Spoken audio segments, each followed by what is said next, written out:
the most extraordinary cannon fodder. Yeah. Well, so we had, we used to go all the way where you had the DM play your character, and sometimes you so if you couldn't be there, you would contract with one of the other players to play, and then you had a guy playing two. But of course, whenever you had somebody playing two, it's like other person's character, your character, and they would just do this, right? And it's like I'm walking into the room where I can't see anything, but the guy who other character I'm using, he goes first. Yeah. So they're opening chests, they're throwing themselves into fountains, they're drinking potions without knowing what they are. It's a madhouse. So it's like, you volunteer to be a crash test dummy. That's why you should make sure that you assign your character to somebody you can trust. Well, that's what I did was like, instead of having to deal with all that kind of stuff, I just said, look, if you're not there, you're not there, and we're just going to. Yeah, but when you're GMing, and we're in the situation where we had 7 previously, and now we have Gwen, you're here too. Yeah, Gwen's here, yeah. 4. So we got 4 tonight. I assume you got to adapt everything. It'll become 6, hopefully. We'll become 6.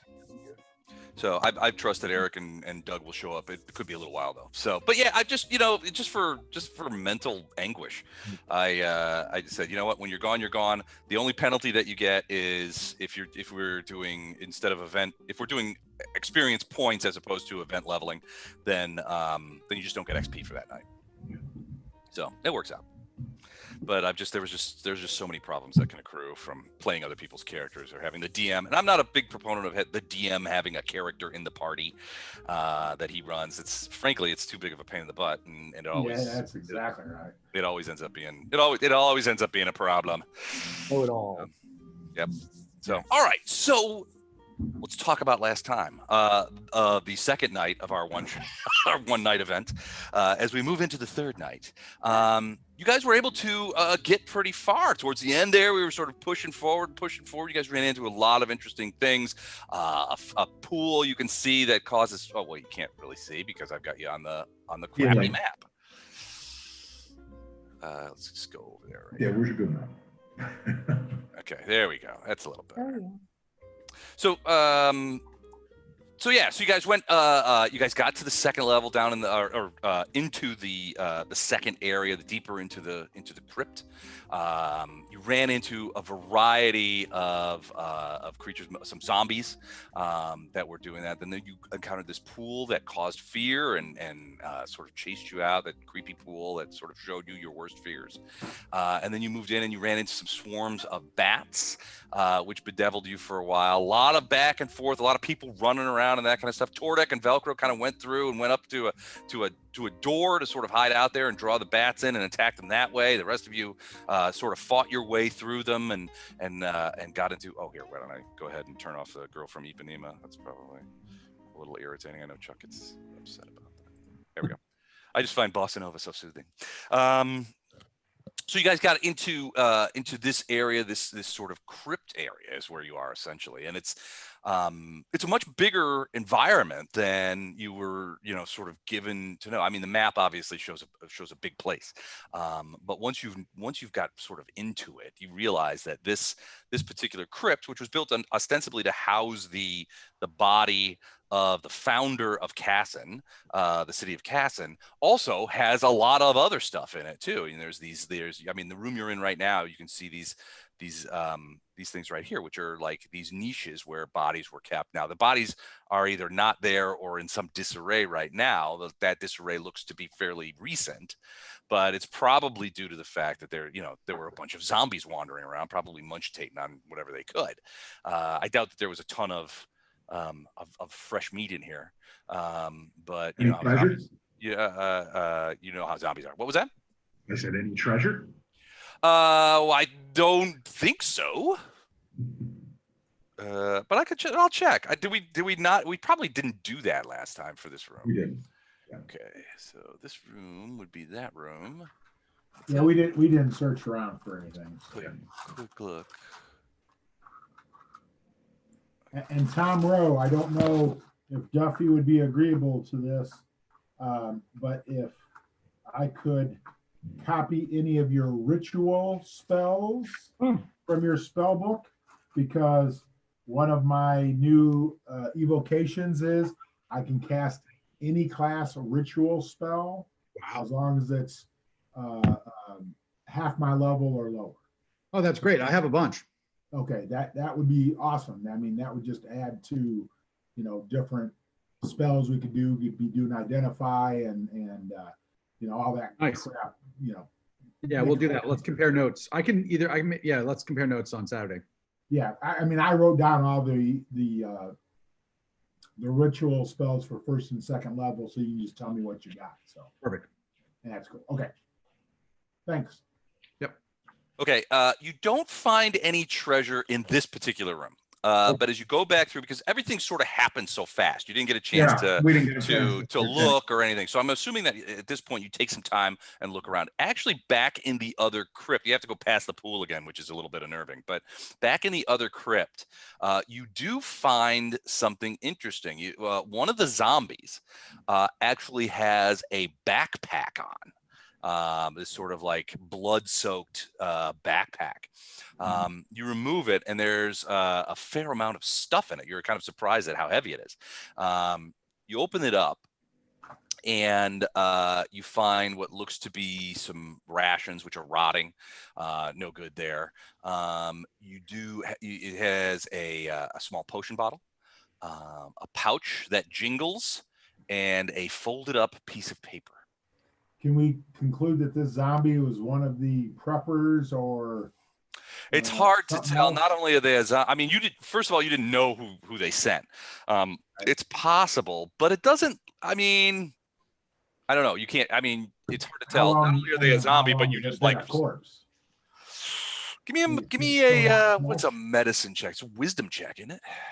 Or do you actually have medicine? Yeah, I'm not the wisest guy there. I don't know. Let me look.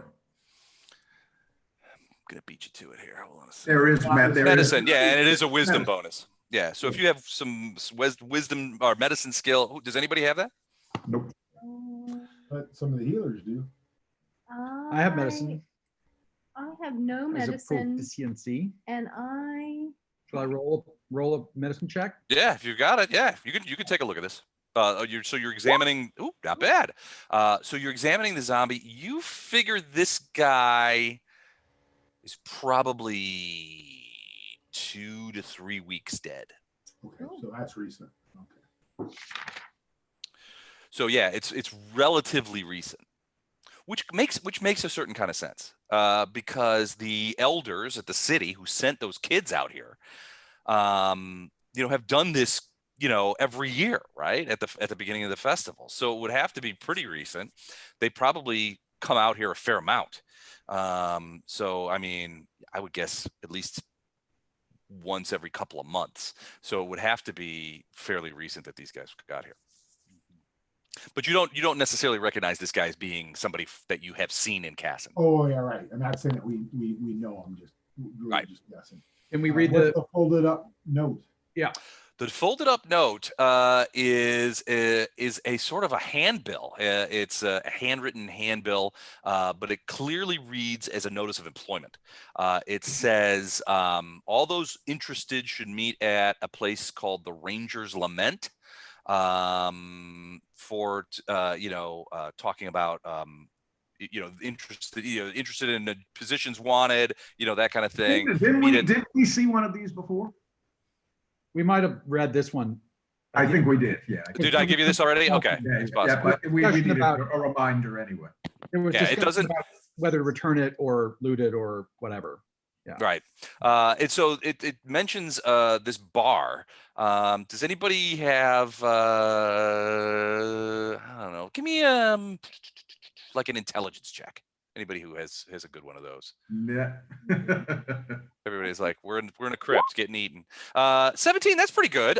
So yeah, you would know just from your travels that the Ranger's Lament is a fairly popular bar in the city of Tamron, which is the capital of Nurmathos in Galarian. Nurmathos. That anywhere near here? It's a few hundred miles away. Uh-huh. All right, but that's what it has in there. But yeah, other than that, most of what you're seeing is, it doesn't look like that the people of Kassen or whoever's been burying people here, that they're especially interested in burying people with grave goods. It doesn't look like that's that kind of culture. Right. Plonk, did you go all the way back to the fountain? I did. I have All no right. memory of whether I actually was injured during that last battle. It Uh, shows 13 on my I think character you sheet. were healed. I'd have to go back and look at the video, which Yeah, I yeah, did yeah. I not. think I think believe everybody we asked to do it. Yes, I don't need the fountain. Okay. I'm just gonna fix that. Yeah, You want me to pop you back down? yeah, I'm here. There we go. Okay. All right, cool. So yeah, I mean, other than that, Tordek and Velcro, when he was here, went up into that little hallway there. And Tordek actually went up against that door and listened at the door. And my recollection is that you didn't hear anything on the other side of that door, but you were a little bit reluctant to open it. We were fighting, so it seemed like a bad moment. Yeah, there was a lot of bats around biting you. And it was just it was a crazy time for everybody. Bad season. But there doesn't seem to be any other exits from this crypt area where these niches are. Is Mortain our dexterous door opener, or Yeah, I can be. because maybe I think makes that's sense. Alistair. Wasn't that Oh, Alistair? that sounds right. He'll be here, but he's not here right now. Well, no, I'm a rogue if that's what you're asking. That's what I was oh, asking. really? You want me Fair to enough. search for traps on Maybe it the door? makes sense. Yeah, I'm happy to back you up, but Yeah, no problem.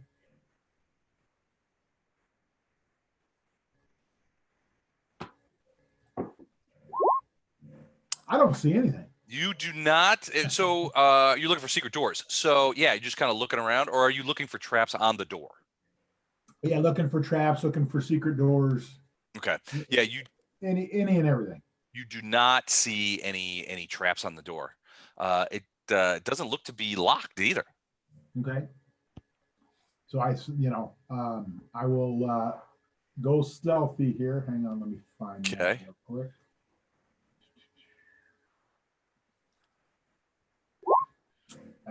24. That's pretty stealthy. Yeah, and I will crack open the door and take a peek inside. Okay. You got dark vision, right? Oh yeah. Okay. Let's crack that door, shall we? Okay. You peek in and you see what looks to be a really large chamber. It's got a vaulted ceiling, although the ceiling shows pretty significant signs of damage. There's a lot of cracks along the ceiling, along its surface. In the center of the room, which you can't really see, you can only see a little bit, there looks to be some sort of bridge. This here looks like a bridge in between two. Oh, okay. These go down. Okay. Right. Those go down. Those are you can't see what's in them, but it looks like there's a 10-foot wide bridge that comes through there. And there's something on the other side. You can't see. I mean, you're sort of standing right next to them. That little area, that goes in, that looks pretty deep. And just so you know, see those beveled edges? Right. Those are not up. Those are down. So it angles the bridge angles downward into those pits. So it makes it tough to scale back up. Makes it very tough to scale back up. Gotcha. Unassisted, it does. Yeah. Gotcha. I'll relay that information to Tordek and say, much larger room, looks to be some pitfalls. There is a definite walkway between it. Ceiling could be suspect. I will go in and, I basically tell him, watch his footing. We don't need anybody to go down one of these pits. And I will just kind of creep in here. Now, to my north, that is a wall. This is wall. That's correct. That is the back wall of the room. Gotcha. And pray tell, what are these things? Just cobwebs. Oh, okay. Those two things. That is a pair of statues. Okay. Standing there. There are. It's sort of like they are standing on the other side of the end of the bridge, and sort of watch over that end of the bridge. I guess they're facing you. Can I see what they're depicting? Well, it's just two dudes. Okay. And they just sort of like, they're not, I mean, they're just two men that look vaguely similar, and they're just standing sort of next to each other. You see that they're on the same plinth too. Gotcha. And looks like there's a door behind them, maybe? Or yeah, a set of very beautiful brass double doors. Okay. I motion to them that I do not see any adversaries. So basically, come on in. Going? I have dark vision, so I look down the pit. Do I see anything? It's Actually- not. I'm sorry. Go ahead. I was gonna say, before we go across the bridge, I want to make sure it looks sturdy. But Tordic already tested it for me. All right, we'll get to Tordek in a minute. Plonk, you wanted to look down there. You've got dark vision. You can see that those pits are about 15 feet deep, and they look like they have water at the bottom of them. You're not sure how deep, but there's definitely moisture at the bottom of it. Okay, But about 15 feet down, it looks like. got it. All right, I Tordek. tell everybody. Okay. Tordek, you come whipping around and you go moving across the bridge. You hear Mortain say, "Hey, wait! There might be, I don't know, a pressure plate in the middle of that bridge." There you go. And then you look around and you're like, "Mortain, what are you talking about?" And all of a sudden you feel yourself go, and something clicks. And at that point, you're standing on the bridge. You're like, "Oh crap!" And the statues, their eyes open up and they begin moving forward. Interesting. Well, I wanted to know Now about the statues. They're walking in lockstep. So it's almost like the monkeys walk, right? For those of you who are of the age, as they walk sort of forward, but they're walking together and they seem to be sort of locked together by however this is working. Let's roll for initiative. Les, let me know when I can do something. What are you going to do? I'm going to move. Oh, okay. I think let's roll for initiative first. Okay. All right. Oops. Where is initiative on the sheet? Click on your character Oh, I see it. and No, I then did. click initiative.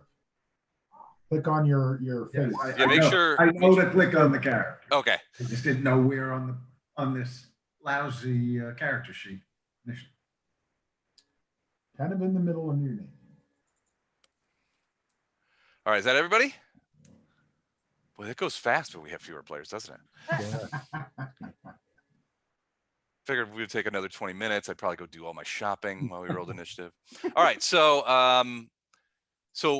Mortain, you are rolling first. Now you see Tordek kind of go running across there, and then you see Tordek kind of go, "Oh no." And then these two statues sort of like step off the plinth. Their eyes are open. It still looks like stone, but it's stone of a different color.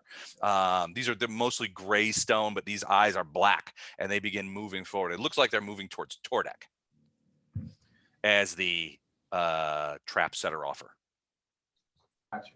All right. I'm going to move over here. I'm going to get my net out so I can throw that, keeping one side of it towards Tordek in case he needs to keep it as a lifeline so he doesn't go down in the hole. Okay. Kind of like a cargo net idea, Do you have a cargo net? Well, I have the net, yeah. I mean, it's a thick rope net. Remember, I used that early on to throw over a skeleton and pull. That's him right. down. Okay. All right. Now I do remember. Okay. That's an odd thing to have, but okay, great. So you just you got your net out. Yep, I got my net out and basically pull it out, ready to, throw a section to him so I can pull him, or if he needs to leap in a hole, he doesn't go down. Okay. Sounds good. Plonk, what are you going to do?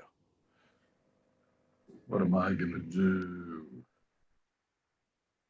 Maybe if you run up there and push Tordek into the pit, They'll you'll be safe. They'll leave you guys alone. They'll be all like, the rest of you can pass. The pit of safety. The pit of safety. I draw my warhammer Okay. Mr. Hall? and Oh, that's That's not bad. so I move up carefully,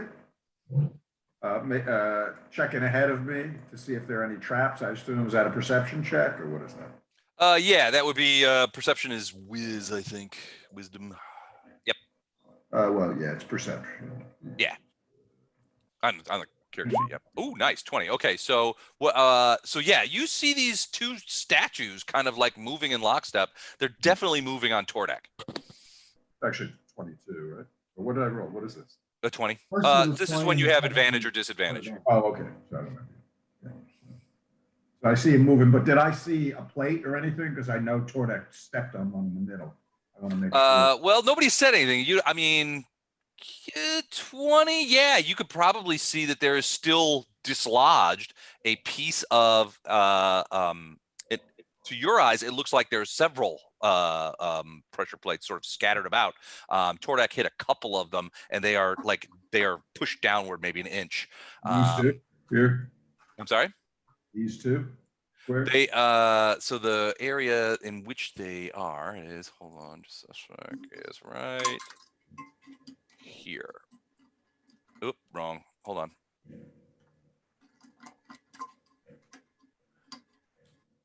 I would prefer there be better drawing tools in Roll20, I must say. So these right here, these squares right here. All four of them. Yep.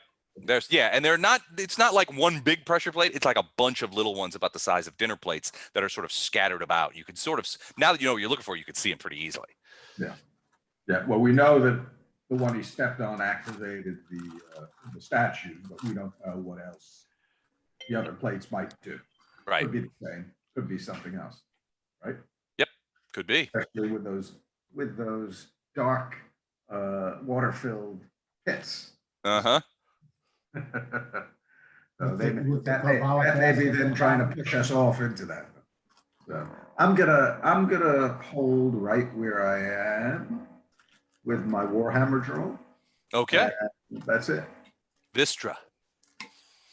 Okay, so I have a keg of water on my back. Actually, I have 2 kegs of water on. my Right. back. I remember. So I'm going to open up 1 keg of water. Okay. This is awesome, by the way. I'm gonna shape the water for the pit that's right in front of me. Mhm. And then to shape the water, I can't remember what my calculations are and how much it will cover, but I think I can cover those squares so that it's like maybe ½ an inch thick. So basically you don't go down, it'll be frozen.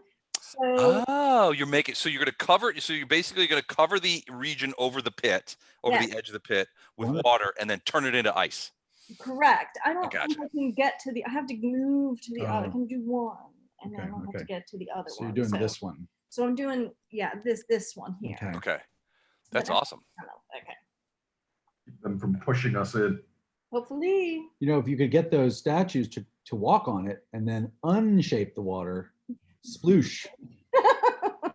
If they'll do that. All When right. they So can just move directly. Vistra takes their time and builds a sheet of ice over the pit, so that will keep. And did you say it's about what did you say? About an inch I thick? think Did you say? Yeah, so I think the keg is what, like 3 gallons. Oh, I had done some math. Oh, wait, here. 3 gallons covers, this doesn't really help, 693 cubic inches. I'm not sure. Okay. So we're looking at a pit. About 80. Oh, a keg of water covers about 4 blocks, I guess, inches. So if I do ½ an inch, then I have plenty to cover 6 blocks. Yep. Yeah, You you could cover definitely. 3/4 of an inch. Okay, Yeah. well okay. Yeah, I can do 3/4 of an inch. That's good. Yep. Okay. Cool. I wonder if 3/4 of an inch of ice is sufficient to hold a person up. But it's magic water, even if. Probably Depends on how heavy the sufficient. person is. One, I think, as Gwen just pointed out, it's magic ice. So yeah, I mean, it's one molecule should do it. you could just lift up. All Well, right. Very cool. He's shaping it, right? So it's going to hold that shape. Yep. I mean, Wait, you get a hero. Oh, wait, there are no hero points. There are no hero points in this, but that is a great idea. Extra experience points for you. So okay, I don't want you. I'm just going to throw around experience points like they're going out of style. So fantastic. So Vistra opens up a keg, splooshes the water out, spreads it out, and flash freezes it. So now there is a cover on that pit. Excellent, which is good timing because now it is the statue. And essentially what they do are they're going to essentially push you into the pit. Yeah, into the pit, and it's all happening so fast. So you're closest to that pit, so they're going to try and push you into that pit. So I have to. So does anybody know off the top of their head the bull rush? Can you do a bull rush in this? You can shove Okay, that's what I want. action, A shove action. and it does work. I think there's a saving throw. Oh, here we go. Shoving a creature. Perfect. Shove action was the name of my band in high school. Shoving a creature. Using the attack action, you make a special melee attack to shove a creature and either knock it prone or push it away from you. In this case, he's going to do a push. One size larger. Instead of an attack roll, you make a strength roll contested.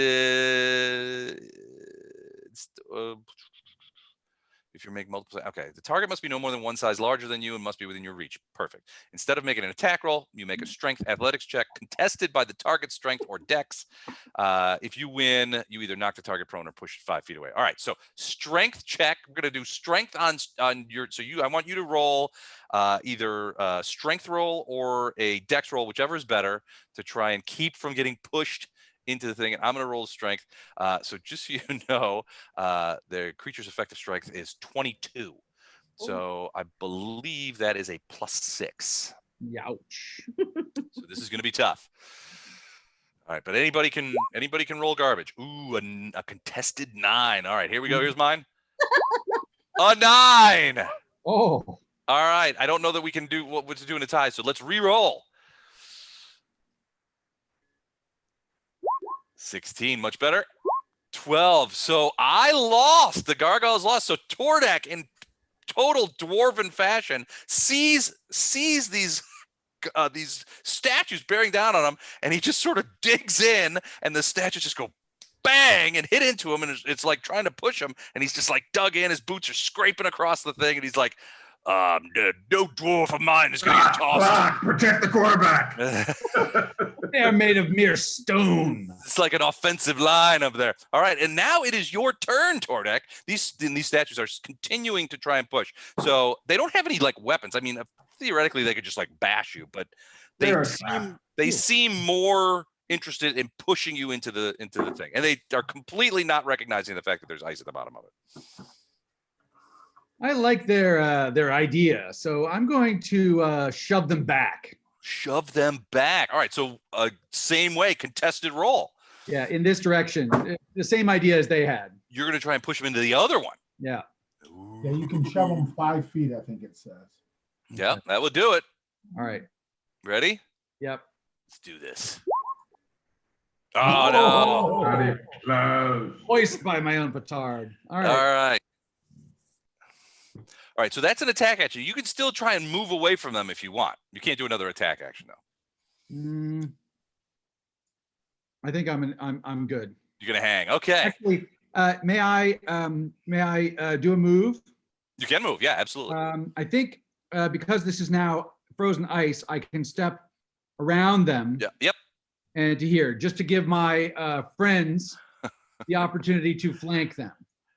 Okay. All right. Cool. So you step backwards. You're doing this. You give them a shove backwards. They go backwards a little bit, and then you do a little dipsy doodle on the ice, slip across there, jump out the other side, and come around the backside. You see the thing. It's not very dexterous, so you see it kind of like wheeling about. It's still looking for you. So it is actually turning to move towards you because you're its target right now, and it has not successfully thrown you in a pit, which is what it desperately wants to do. Yeah. Plonk, what are you going to do? I thought it was Mortain. Oh, I'm sorry, Mortain. I skipped Mortain. Okay, Sorry. so the statues are wheeling, so they're gonna be end on to me. Is that correct? They're eventually well, they're not now. They're wheeling, but so they're sort of like sideways to you. Yeah. Okay. That's fine. I'm actually going to fling my net kind of behind me so it doesn't impede myself or Plonk. I'm going to pull out a bag. Okay. And I don't know if I can do all this in this round, but once I do that, I want to get up and put a bag over the head of one of these to see if that. Okay. Does all right. I think you can do that, but you have to just drop the net. You can't just like sling it around. You can't have it. You can't hold it. That's fine. Okay, if you drop the net, then that'd be okay. So you just drop it, you plop it down behind you, Yeah. and then you grab this bag. Use your move action. So you're grabbing the bag as you're moving towards them, and then you're just going to jump up and just pop it over one of them's Yeah, heads. because I mean, they look like statues. They're not actual gargoyles. Is that correct? They're not. Yeah, no, they look like statues. Okay. They're statues of like humans. Now they're a little bigger than normal humans, a little, Right. but yeah, just statues. Well, I'm basically trying to mess with one of their eyesights, you know. for Okay. using- Give them Oh, a I blind have spot. nothing. Sure. I have nothing for this. Also, Plonk, something you would, well, we'll get to you when it's your turn. All right, so Mortain, go ahead and run up there and give me an attack action. What do you want me to roll as an attack action? Like a regular melee attack, like Okay. if you were attacking it from melee. Just with my It wouldn't be like a whatever? dex attack? Because that's what my attack is finesse. Yeah, that's fine. Yeah, you know what? Trying to I'm sure drop that'd be fine. I Yeah, believe a bag is a finesse weapon. it is. It's one-handed a one-handed finesse weapon. That's All right. right, 19. Their AC is 12. So that is a hit. You successfully run up there to everyone's surprise and chagrin, and just basically bloop, pop a bag over the one guy's head. Yep. As you sort of step backwards after popping the bag over his head, you can hear sort of the stone on stone grinding, and you can see the bag sort of moving as this creature is trying to see, and you can see the other head sort of look over, but it then turns away and continues trying to move towards Tordek. Okay. It doesn't care that its buddy is blinded. Gotcha. Very cool idea. All right, Plonk, you're up. So the thing I wanted to tell you, Plonk, is that between the statue and Mortain running up there, several of these pressure plates, a lot of them actually have been triggered. They all stay down once they're triggered, so it's sort of like this weird checkerboard of pressure plates. But several more of them have been activated. And nothing else has happened? at this Not that point? you can tell, no. Okay. Now, do they look like, what do you call it, constructs, like actual opponents, or does it look more like a trap, like something that is mechanical? It's definitely not mechanical, like a poison dart trap or anything like that. No, I don't mean, yeah. So they actually move, they can see. All right. Yeah, so- as far as you can tell. Oh, give me Yeah. a quick perception check too. All right. Yeah, they may be more magical.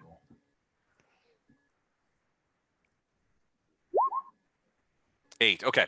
And Mortain, you give me a perception check when you get a chance to. All right. So Plonk, what do you do? Never mind. All right. I move into flank position here, Okay. Perfect. and I bash this guy who is the one that doesn't have the bag on its head Okay. with my warhammer. Perfect. All right. So you just give, just kabam. Just give it one right amidships. There, I just hit it, right? 12 is just a hit. It's moving. Well, I think not. You hit it, but here's the thing. I mean, you did 4 points. Oh, but it's then- actually 14 because of the flank, right? Oh, that's right. Yeah. You definitely hit it. It's definitely turning away. Frankly, it's not paying any attention to you. You give it a crack along the side of the ribs, and you know that feeling like when you hit a pipe with a baseball bat where it goes a little bit. Yeah. Get a little bit of that. I mean, you just hit something that has a significant amount of mass with a warhammer. You made some cracks in it, but it just doesn't seem to be. Yeah, I mean, it's not like you knocked it down or anything. It's cracked, and there are pieces, little shards of it are like. So there is a little off bit of damage to it. Yeah, but- definitely, Okay. but not a. I rolled a little one, so okay. So just a little bit of damage. And Yeah. I believe that's it, right? Because I get one move action and one attack. Yeah, let me go ahead and I didn't activate its health bar, so as long as we're destroying things, I'll go ahead and put its health bar on there, so you can see the damage that you have done. Can you see that? It's kind of in the. Let me move it to the front. Can you see that? Oh, yeah, it's a big. Yes, I could see it. Yeah. Okay, Yeah. okay. Okay, Yeah. I'm gonna move you to. That was a crappy hit. If I had, rolled like a 5 or a 6, it looks like it would have taken about 20%. Okay. Yeah, so it's a little. It's not a ton, but Instead, I took like 5, like 10%, something like that. So, right. Yeah. Okay, cool. And yeah, that would be it for you. Vistra, you've created that ice. What are you going to do for an encore? So I see that the bag was effective. So I'm going to come up. I'm going to move up, and I'm going to open up my other keg. And Okay. shape water and into a ball and put it over the other head of the statue. Okay. I'm gonna turn it completely opaque so that it's like an opaque black. It cannot see through. Okay. Is this so? You're just turning the? Can you do that? Can you just turn the water black? Yeah, I can change color. Nice. I can. What does it say? Yeah. When in doubt, always bring a watercrafter with you. Yeah. Yeah. And I All don't right. think I have to use my whole 3 gallons for that. No, I would think One- probably a gallon of water would be more than sufficient. Okay, excellent. Now, Gwen, don't hate me. Is she using magic? This Yes. is a 1 hour long spell. Oh, sugar. Yes, it is. It's a Wild clear. magic. Okay. Oh, right. Wild magic. That's not what I thought you were going for. Okay, I Well forgot put. about that. All right. I need, and that's And- 2 and you have spells. to We're roll gonna revamp that. So yeah, thanks for Okay. reminding me. Okay. All right. You might need a few rolls. Wait. Ball. Look, I'm Couple just writing rolls. down pig. Yeah, if you roll a 1, right, you. have Right. some Oh, curse and so kind of what? thing. Yeah. What am I rolling? So you roll a d20 for each one with no bonuses or anything like that. If you roll a natural 1, wild magic kicks in. Ooh. All right, that was from the previous one. All right, you're okay. Of course, even if you get low, it doesn't mean you almost got it because it's a 5% chance no matter what. Awesome. All right, so the water kind of like, so she does this thing where, and I'm imagining it's because Vistra, you're a dwarf too, right? Yes, I am.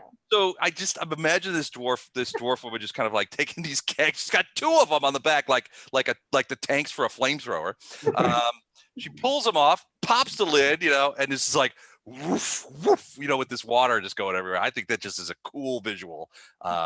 Very cool. All right, so it goes around and wraps around the thing, and you do see the creature begin to sort of like look around, and it seems to be confused. It can't see its target, and you see its arm kind of detach itself, and there's cracks from the elbow and stuff, and it kind of just goes and it begins sort of like sweeping around over by Tordek. And Tordek, you're kind of going like this because it's trying to find you by touch now. Mhm. Very cool. Just got to get out my my wild magic chart just in case there's something there. All right, so it is the statue's turn, and they very tentatively sort of stand. Oh, I'm moving plonk. I shouldn't do that. They very tentatively begin. They continue sort of looking around. The one closest to Mortain has the bag. The one farthest, it has the water around it. It's sort of swirling around its head. And it's continuing. The one with the bag is just kind of like going like this, right? It doesn't know what's going on. The one with the water is kind of like still searching around. And Tordek, it's pretty easy for you to sort of dodge out of the way, so it doesn't hit you. But it is kind of still looking and edging around, towards you. But other than that, it's remarkably ineffectual, and it's your turn. So I'm a crafty, stone crafty kind of, dwarf. Okay, yeah, And, old I have- school. Yeah, well, and I have the ability to tell about stone, right? It's called Right. stone cunning. Yep. And I'm wondering if can I see what's going on with this stone? You said there were some cracks. If I were to try to hit it, I would like to, hit it in an advantageous spot. Is there a way to do a check? Like, is there a about pressure that? point? Yeah, give me a roll to. Do you have a bonus for stone cutting? Yeah. Well, if I do a history skill, you'll see in the chat related to the origin of stonework, Okay, I can double my proficiency. So do I it. get too. So if that's okay. Yeah, absolutely. So you're looking at this thing, trying to find like a weak spot I wanna- or I just wanna anything strike it. that you can find out about it. Yeah, I want to strike it, and so it'll be this plus 2, so 16. 16. All right. So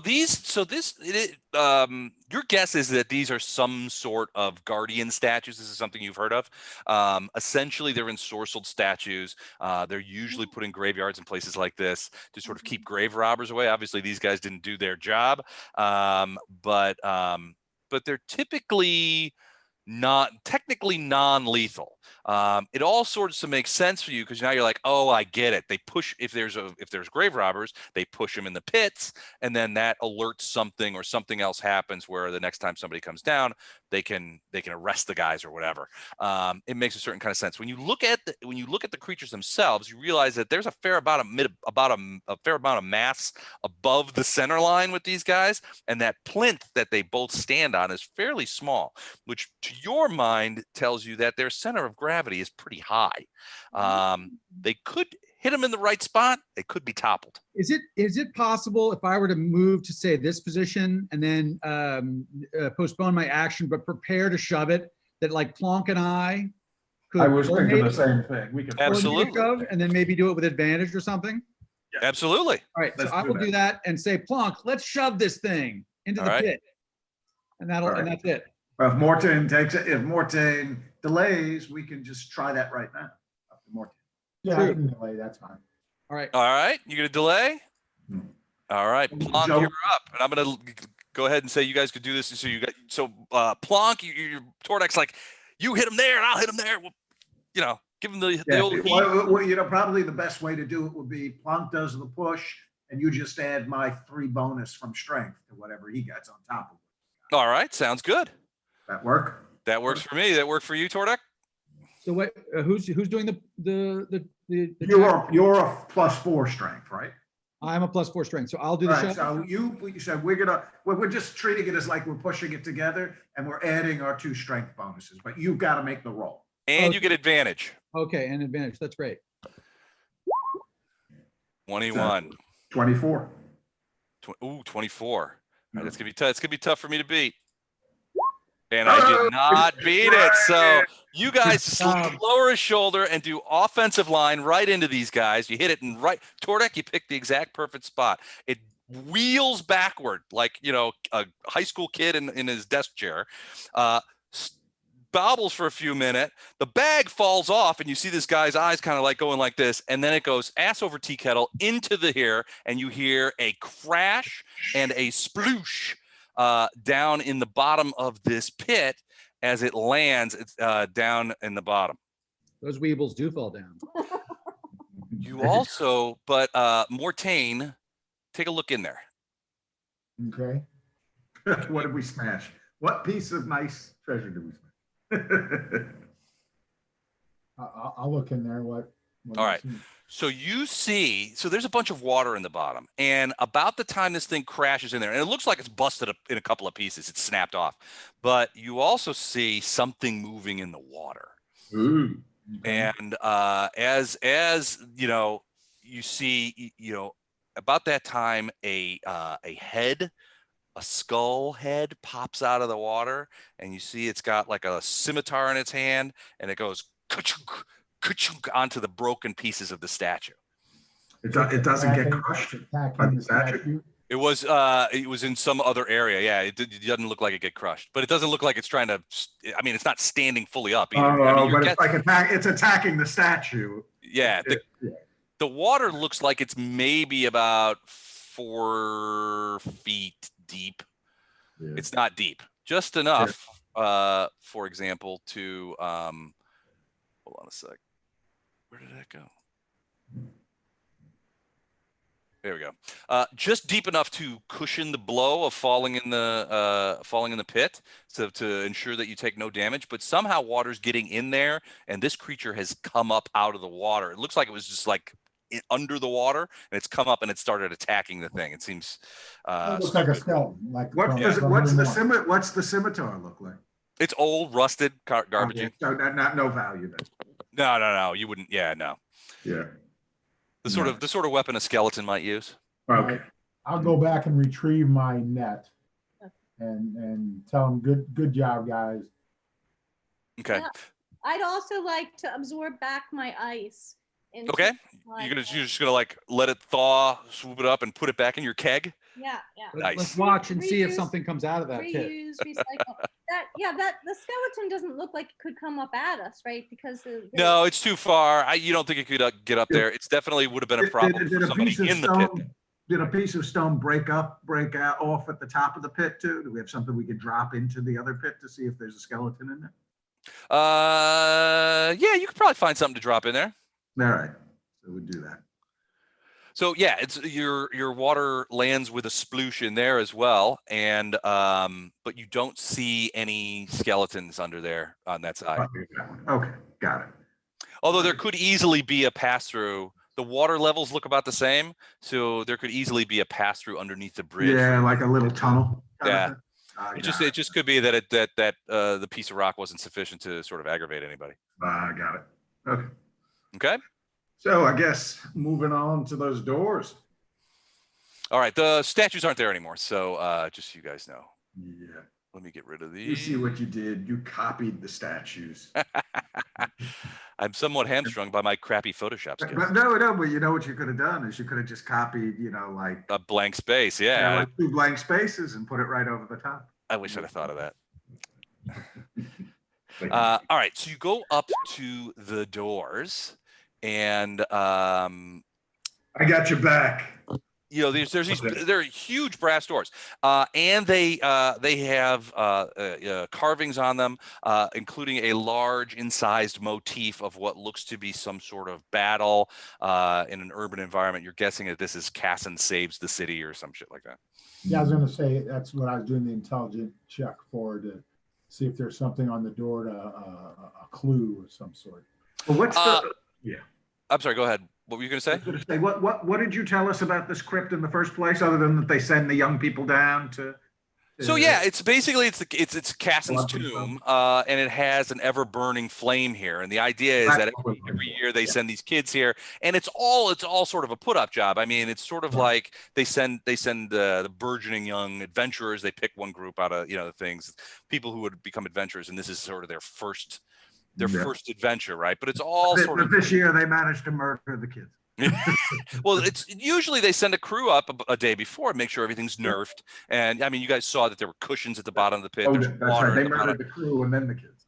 Yeah. So yeah, usually it's supervised. Now the kids don't know that. They think they're in the real deal. But they don't want to sacrifice. I mean, it's kind of a silly reason to sacrifice these kids just for the harvest festival. And little did they know, at some point something went sideways and things went awry. But this is how you raise children, right? They had to become adventurers one day. Yeah, exactly. So, once they get out of wizard school or cleric school, right, you send them on a nerfed adventure to sort of get, to get their feet wet in the murder business. Feel comfortable with this. Yeah. This is normal. All right, so Mortain, what are you doing? So yeah, as far as the door, it's just mostly decorative. It's a big brass plate that's on there. It's incised. There are these 2 big sort of ball style doorknobs on it, the kind of like European style, where it's just that knob right in the middle of the thing. And they're just sort of, it's a beautiful door.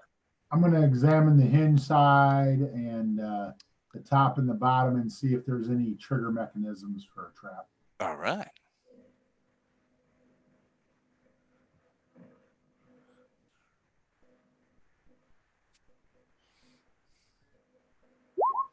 $24. All right, you don't see any traps. You do notice that the hinges are on the opposite side, so the doors push inward rather than pull outward, despite the presence of the ornate handles that I took so much time to describe just moments ago. And it looks like that they have been opened fairly recently. There's a fair amount of dust around. It's a crypt. It doesn't get a lot of action, but these doors have been pushed back and forth. You can tell there's been people here, movement, that kind of stuff. Gotcha. I'll go stealthy again and then crack the door open. Okay, so you're gonna crack it, or you're gonna open it, or? No, I'm gonna go stealthy and then I'll do what I did to come in this room. Okay. Just open it, push it open. All right, hold on a sec while I switch over to dynamic lighting. You gonna open both doors, just push them open, or? I'm just gonna push my side open. Just push your side open, just a little bit. I'm calling you out. Just a little bit so I can look in and like I said, I'm gonna try to remain stealthy. So. Okay. The door opens on a large room. the hinges are well oiled and silent, so that it helps with your stealth. The only light that you can see coming in here is the light coming off of that tomb, which is lit by some sort of torch above it, flickering with a pale golden fire. There are pillars all around in this room, but the first thing you see is the sarcophagus. One, it looks like the top has been lifted off of it. And two, you see a woman there. She's sitting on the steps of this dais. She doesn't look to be bound or anything, but she's looking, well, maybe she's not looking at you. Hold on a second. Let's see if she's looking at you. She may not even notice with all that stealth you got going on. That's right. Yeah, she does. She's just sitting there, and she looks frozen in fear. She's just sitting there. She's like, you can see her eyes moving back and forth. Even from this distance, she's like 40 feet away. Does she look young? She looks young. Yeah, probably 19 or 20 years old. And then Like possibly one of the kids? I see some more of these statues. Is that correct? Yeah, there are several of those statues kicking around. Okay. Something has come up out of that crypt, out of the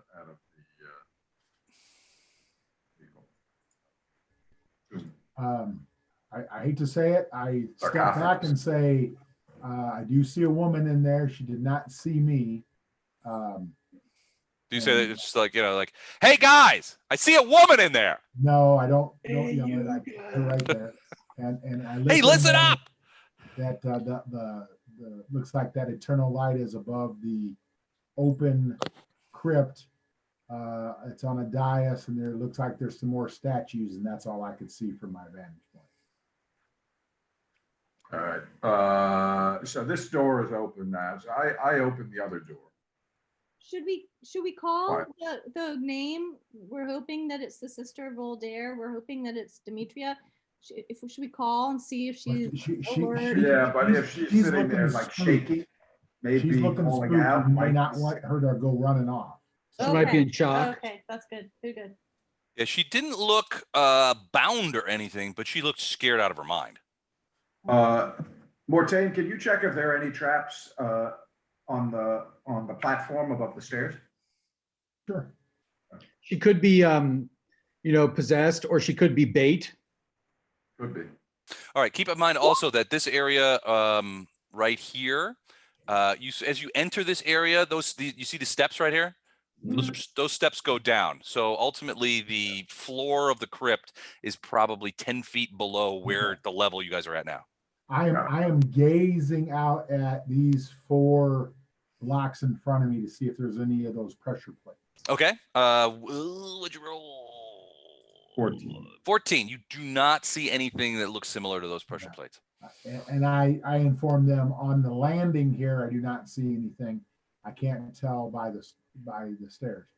Now, once Plonk opened the other door, looks like there's some additional figures in there.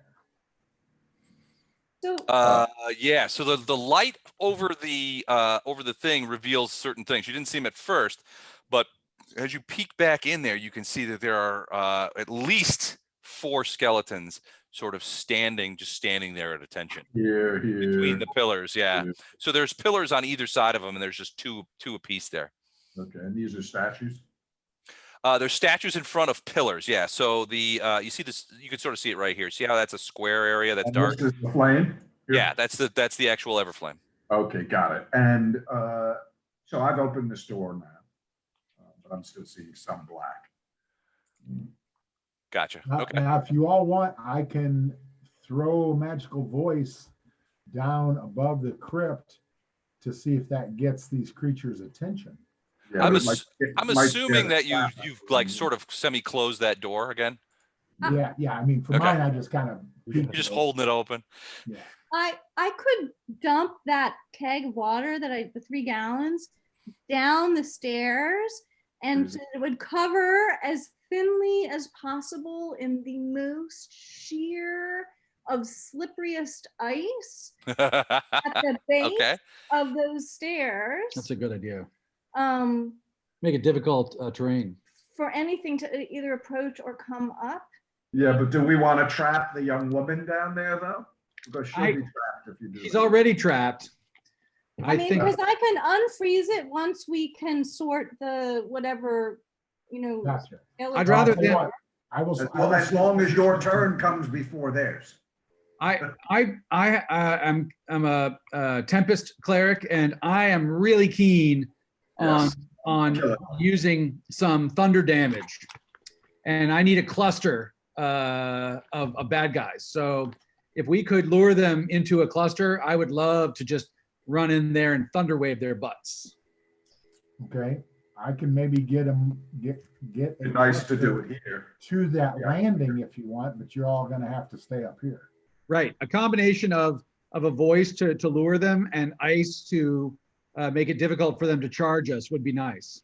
Is it possible, because the upside of my wild magic is that I have these sorcery points, and one of the things I can do is when I cast a spell, I can protect some number of people against it. So could I protect my people from the ice, from like the slippery quality of the ice? Is that- Yeah, sort of like, who is it that uses sculpt spell? That was you, Tom, wasn't it? Yeah, Duffy Wizards have that. Yeah. So yeah, I mean, I think I am envisioning that would be something similar. So yeah, even I don't know that you could protect them from wild magic, but you might be able to protect them from slipping on the ice. Saving And, throw.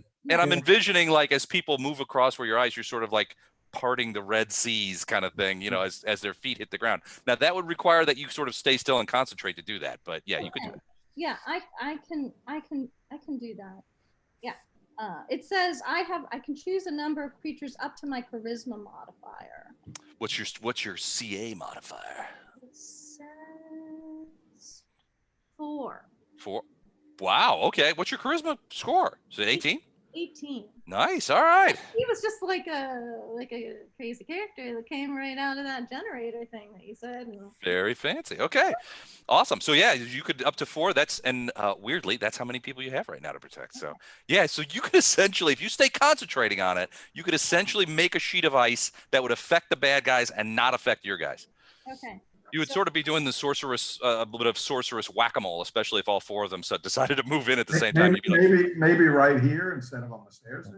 Where I was gonna pour it down the stairs, but have the ice be down there below the. oh, so the water sort of sneaks up into the area that you kind of like So move it over there. yeah, Imagine so trying to quickly scale icy stairs, right? well, maybe we want to do the. Be like Well, something out of Home Alone. this may be the end, so you could actually toss the barrel right onto there and have it explode. Yeah, sure. And then the water would just go all out, right, in every Okay. direction here, and you could freeze it. Yeah. Okay, that's good. Okay, I will do that then. I'll toss my barrel. Okay. Goodbye, barrel. Well, you're probably just gonna roll it down the stairs. Well, I want it to crash because I want it to open. Well, I guess it doesn't have to if I open Well, it. you I roll control it. the water inside, so you could just have the water explode the barrel at some point. Okay, all right, that sounds good. The So- noise might be a good thing to attract them. Okay. Yep. So I'll do that. I'll roll the barrel down. I'll explode it with the force of the water. I'll push it out, covering as much as I can, like the sheerest possible of ice over the wherever the water flows. I think that would be a 12-foot radius around the barrel. Would be the very thin sheet of ice.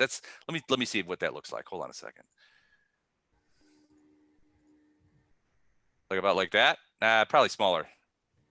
Say 9 feet? That's a lot of water. That's a lot of water. Hold on, I wrote down. Maybe more like that.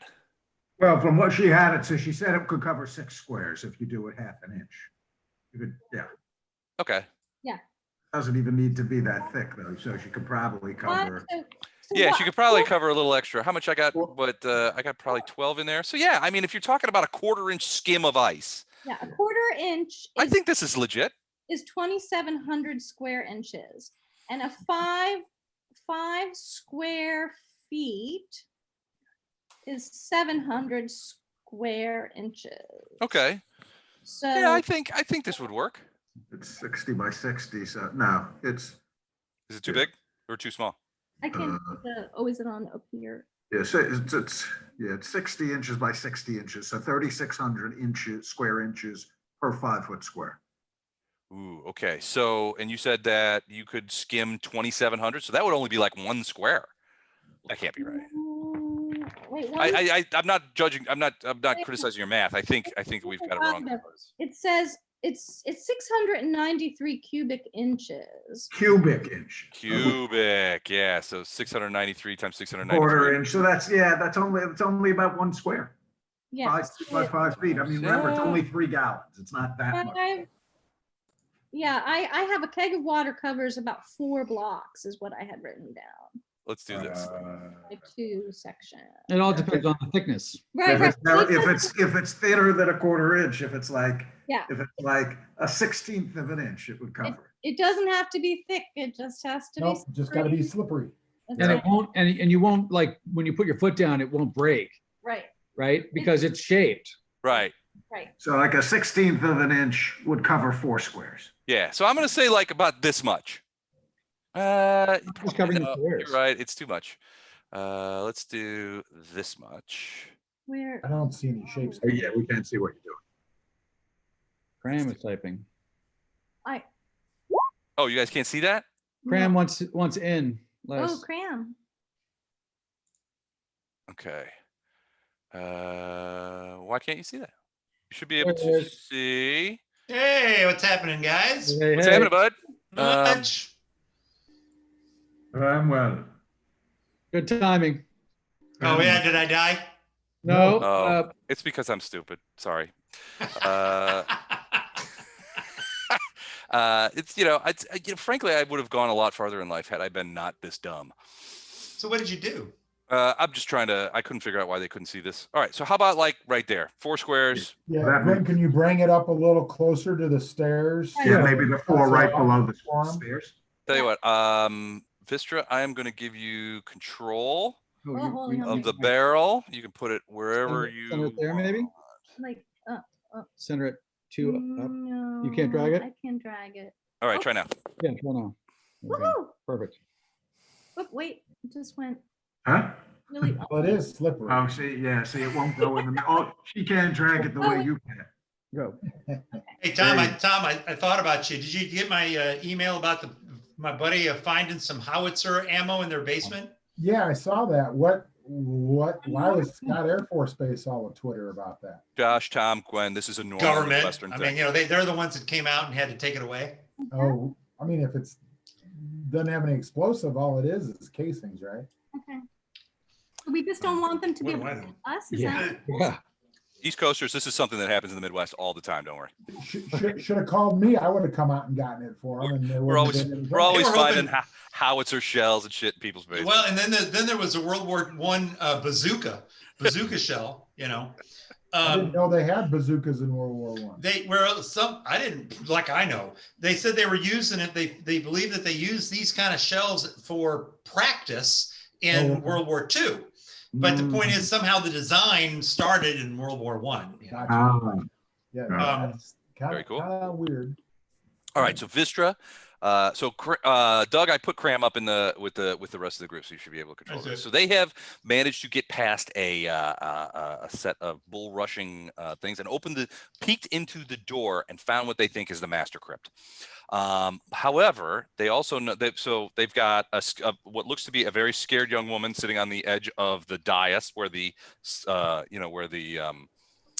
tomb is, and then the light of the Everflame is illuminating the area, and you can see hidden, sort of semi-hidden by the pillars, a quartet of skellies. This We're just character- standing there. This young lady here looks like she's giving Cram the googly eyes. So I don't think that's the how case. how you doing? So that young lady right there, young dwarven lady right there, just rolled a barrel of water down the stairs. It rolled down the stairs, it landed at the bottom and then exploded, and the water sort of shooshed out everywhere and immediately insta-froze. And you can see Vistra is sort of concentrating. She's like, all right, I'm ready. Okay, I whisper back to her, do not let this break your concentration. Okay. Unless there's going to be a. Oh, wait, but before you start, this constitutes you guys, everybody on the adventuring team gets a surprise round, but the skellies are alerted. And you can see the woman on the dais is like, What was that? Somebody rolled a barrel in here? What are we drinking? And then, do I need to roll something for to make it careful? It's. What do you mean, make it careful? You I need just to, need you 4 need to people. make your. Oh, to allowance. keep everybody. So as long as you're still concentrated on it, basically you are in tune with the ice. And as people walk through it, your guys walk through it, you will sense their and you will move the ice out of the way. You're essentially playing, you know, those weird little crappy gifts you used to get at like Cracker Barrel where you move the thing around and it makes a picture. Yes. You're essentially doing that with this ice. But Do I you have do have to roll a die 20. Do I have 5 people? You do now. You don't have to do your. Well, if you count you, that's including I you. wasn't going to go down across it. I was going to stay back Then you and got- concentrate. then you got 4. Okay. All right. And Oh, you got I 5. need to roll wild magic. You do indeed. Come on, 20. Come on, 20. Or 1, I mean. One, not 20. 20's fine. Okay. All right. 9. Okay, it's fine. All right.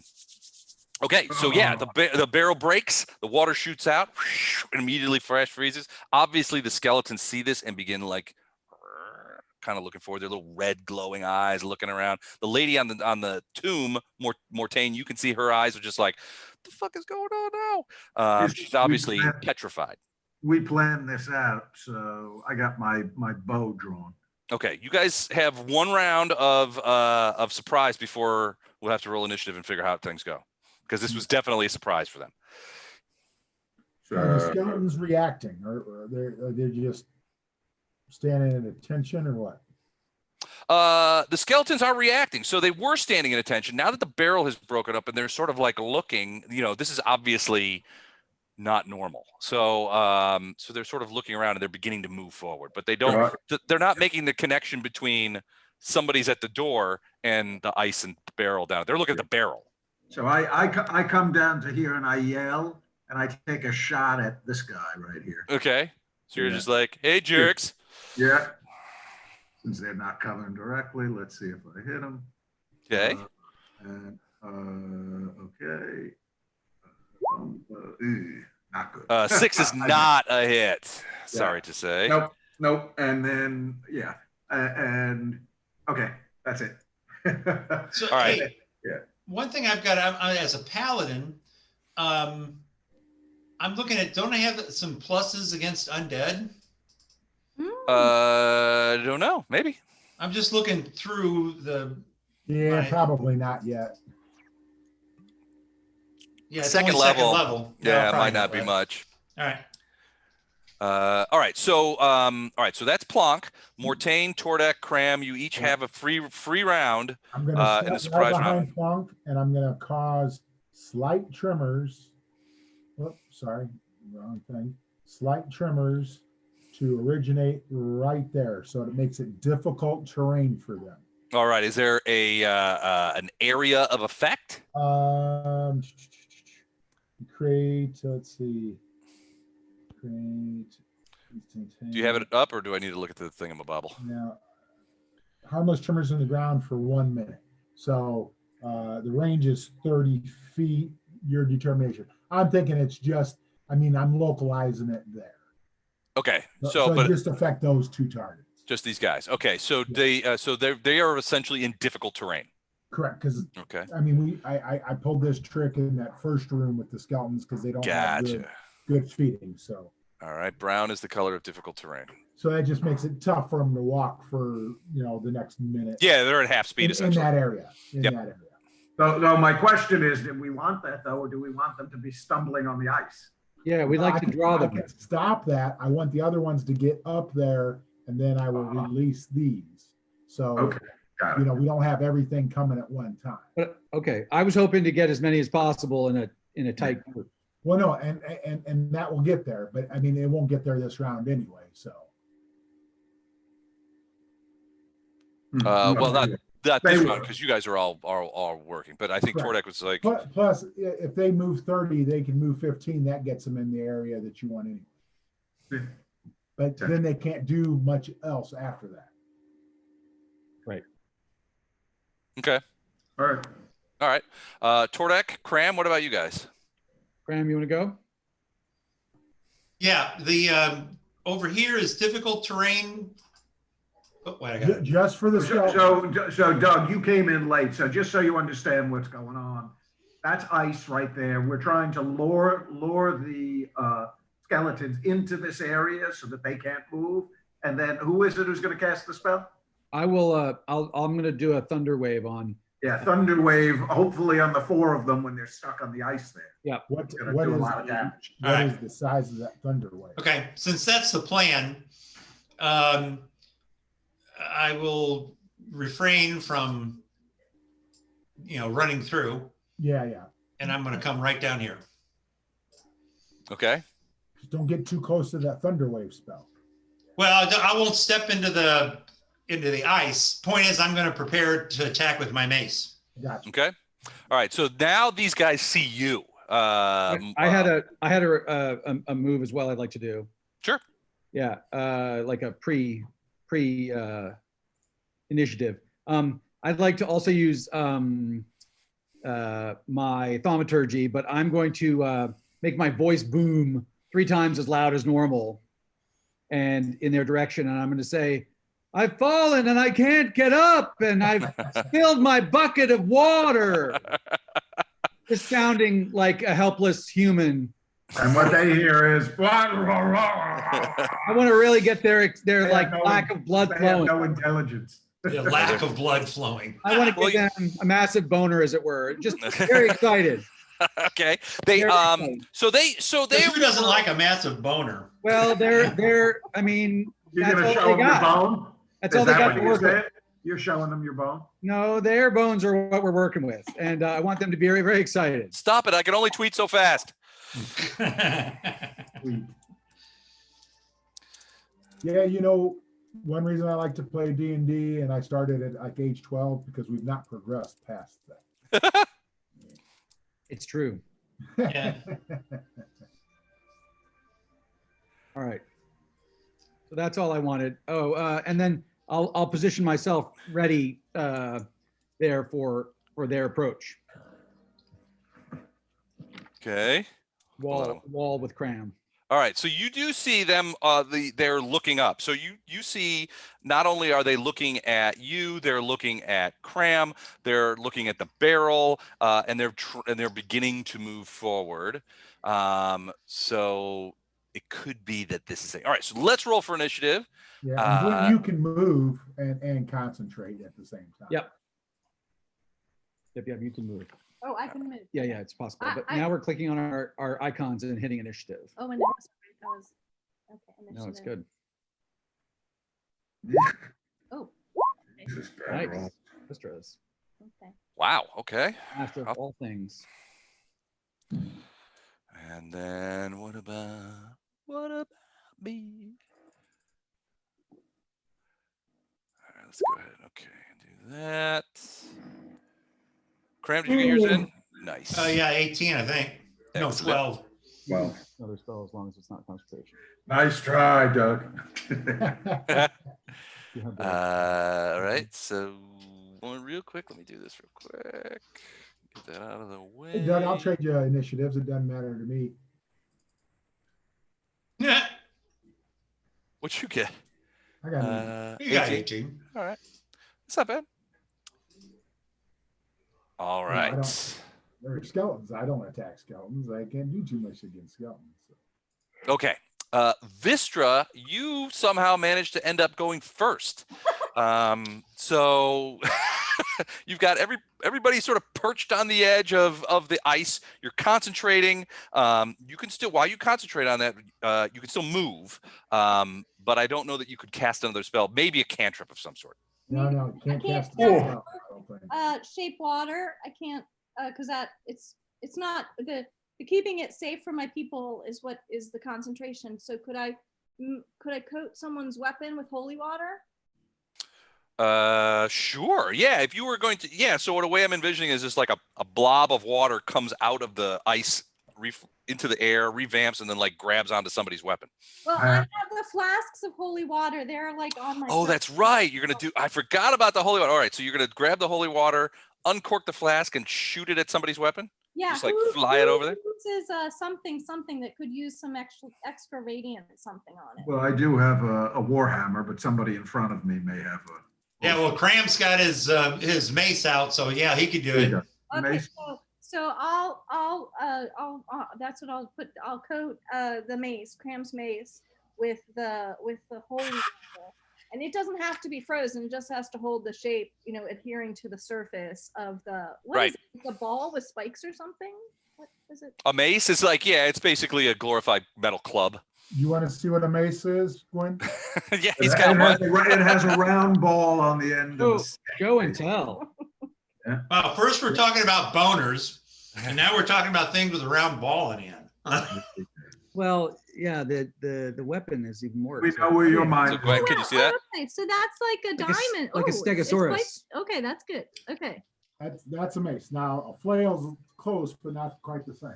Right. So a flail is when it's going to have multiple of those things, and they're usually on chains. That's what John's mom got him last year for Christmas. Did she really? No. Flail generally has one, right? But on a chain. That depends. Cat of nine tails. Yeah. Morning Star is like a mace, but with spikes. Yep. Yeah. And then there's Here's a Four hammers of two-headed flail. Oh. You can really hit yourself with that. It seems. There's a flail. That's a flail. Yeah. Early nunchuck kind of mistakes. Yeah, I was going to say rivaling nunchucks for self-administration of blows. Yeah. Right. Oh, do I need to wild magic it too? Oh, Yes, you do. You're using your magic. Seems like. Oh, 2 1s. That's double wild magic. Did you get it? No. All right. So who's getting the holy water? Cram. I'm going Cram's mace. So Cram's mace. Okay. All right. Cool. So Cram, It gives me a you +1. Right? You see water. Yeah, it does. So water just kind of flows over both attack and damage. By the way. Yeah. So what did we say? It was like 2 die. Wait, holy water, 2 die 6. 2 die 6 radiant. So it's not a +1 Oh, okay. Good. How long does it last? until you whack something. or the hour is done of shaping water. Oh, so it only is good for one attack. Right. One hit. Yeah. let's say, One hit. deployment. Yeah. But it's a good All one. right. Vistra. That is what you're doing. Excellent. Eric, welcome. Oh, hey. Hey, Gwen, for future reference, if you cast a spell that requires concentration, then the first concentration in. Right. So that shape water doesn't typically. It doesn't. She doesn't need to concentrate to cast that. Yeah. That's perfect. I'm just Yeah. kind of letting you know. Yep. That's it. That's it. Thank you. All right, Eric. Where did Eric go? He skedaddled. Okay. So, well, Eric's here, sort of. So we'll get him to roll initiative when he arrives. But in the meantime, it is the Skelly's turn. All right. So let's see if this plan works. These skeletons see all these people at the top of the stairs, and they are absolutely going for it. So skeletons move 20. 1, 2, 3, 4. And they're turning. Hey, friends, Hey, Eric. Hey, Eric. how's it going? Roll initiative. Right on. Coming up. Coming up. Good to see you all. Good Hey, to good to see see you, you buddy. too, buddy. I just launched my game here. Had to get the family in bed. So sorry that I missed half the fight. No, you're I fine. haven't missed any 1, 2, real fight 3, yet. Just starting. 4. Uh, So they get out of that. And does that tremor go with them? Does it follow them around, or they can walk out of it? Okay. Yeah, they're out of it. All right. So it costs them, so they can't do anything else. These guys, so they walk out of it, so they are out of the tremor thing. And I'm going to So take you off can the pull dots. that. You can Yeah, I'm gonna pull the dots. disadvantage off them, But they could not get to the ice this turn, which means they'll hit it next turn. In this case, only one guy was able to get to the ice. Oh, wait, no, they get in a second move action, which they are going to do. So they are going to move forward. They will not be able to attack, but they're all going to move forward onto the ice. And then we are going to roll some dex saves to see if they slip. So the deal with the ice is it uses Vistra's. Thank you. Go ahead and I'll attach that to Alistair. Thank The you. magic check. Magic DC. Yeah, it's her magic DC. So whatever her difficulty check is for magic, that's the saving throw or the dex check to stay on their feet. Now it's even if they stay on their feet, it's difficult terrain, so they're not going anywhere. But let's see what is your 14. 14. All right, so I had to do a dex check. That's 14. So makeable, but not a walk in the park. So they have a dex bonus of 2. So they each have. So I'm going to go front rank, second rank, left to right. So the first one is the guy in front of Cram. 12. So he did not make it. He goes down in a pile. In a heap of bones. He is prone with a clatter. Now the one in front of Tordek. 20. He makes it. He's still on his feet. The one behind the one that fell, he goes down too. Probably got kicked or something by the guy falling down the stairs because they're on the step. He fell down the steps. So he's probably sliding down right into this guy. Helped him down. Then the other guy rolled a natty 1, so he goes down in a heap too. Whoops. There's only one still standing. The one directly in front of Tordek is the only one that's still standing. Up to you and me, Tordek. Let's get rid of these. Do it. Well, actually, though, you can attack and then 5-foot step back, so we can alternate. Okay. Oh, yeah. You first. The old goose and gander. All right, so Mortain is actually first. Oh, I'm sorry. Got to leave that spot open for somebody to step back. I'm going to delay behind Tordak. I don't want to mess with his thunderous spell. All right, Yeah. give me a perception check. Who's that? Tom Mortain. Sorry, Tom Bowman. No problem. 18. All right, so you're delaying. You're going to come back into at some other point, or you're just abandoning your turn. Okay, so you're delaying. All right, so use your perception check. You're actually looking over the top of the battle, down towards the young woman, and you see a curious sight. Normally, you thought that she would be looking directly at the battle happening and all these people coming in the building and all this stuff. She's not looking at you guys. She's looking off to her right. Now, she still looks frightened out of her mind, but she's not looking at you guys. Okay. Correct. Yeah, I'm gonna watch her. She's not gonna move though, right? She's not moving. She looks scared out of her mind, but she is looking. She's looking at the lich that came out of there. She's looking in that direction right over there. Okay. See the arrow? Yep. Okay. All right, Tordak, go for it. All right, Tordak, what are you gonna do? I'm gonna cast Thunder Wave. All right. And I've been reading about it for Duffy, you know, and I would like to. It's a 15-foot cube, so I would like to, and you can be in it, or you can be adjacent to it on any face. Okay, hold on. Let me get you a cube. Well, I was thinking like there. Oh, you already did it. Okay. Yeah. All right, cool. That's where you want it. That's where I'd like it. And right. So what does Thunderwave do? Or did you post it? I will post it. Okay. All right. Isn't that a song by AC/DC? Da-na-na-na-na-na-na. That's Thunder. Click from 4. Cast at first level. So. Thunderwave. All right. So 5 thunder damage. Yes, but. Okay. I guess. Can I? Yeah. Well, I may want to channel divinity associated with it, but we really haven't rolled the damage yet, right? It could be that just pre-rolled it for us. We don't know if it hits anybody yet. Right. I have to do con saves, right, for each of these guys. Let me read it to you. Sorry. Is it half damage or no damage on the save? So. I think it's half. On a failed save, a creature takes 2d8 thunder and is pushed 10 feet. On a successful, it's half and isn't pushed. Okay. All right. So just check my con. It is like the other one. It is +2. So similar roll. So I'm going to do the same exact thing that I did before, left to right, front to back. All right. The guy that's down. No. My DC is 14. Okay. Yeah. So. All right. Oh, good. Guy in front of you. No. Guy behind in front of Cram. Natty Twunzo. The guy behind the guy in front of you. 4. So only people who made their save is this guy laying down on the ice right there. Everybody else takes. Is it 5 points of thunder damage? 5, except that I think I'd like to use my channel divinity destructive wrath. Okay, and that means So- max damage. Max damage when Which- when lightning or thunder damage is rolled. Okay, so what is max damage? 16, right? 16, yeah. 16? Per, yeah. All right. So Wow. you see Tordakin's like, now is my turn. And he's like, kaboom! You see this wave of power just emanate from here. And he's like, and slams. What do you got in your hands? You gonna use, is it like a staff or?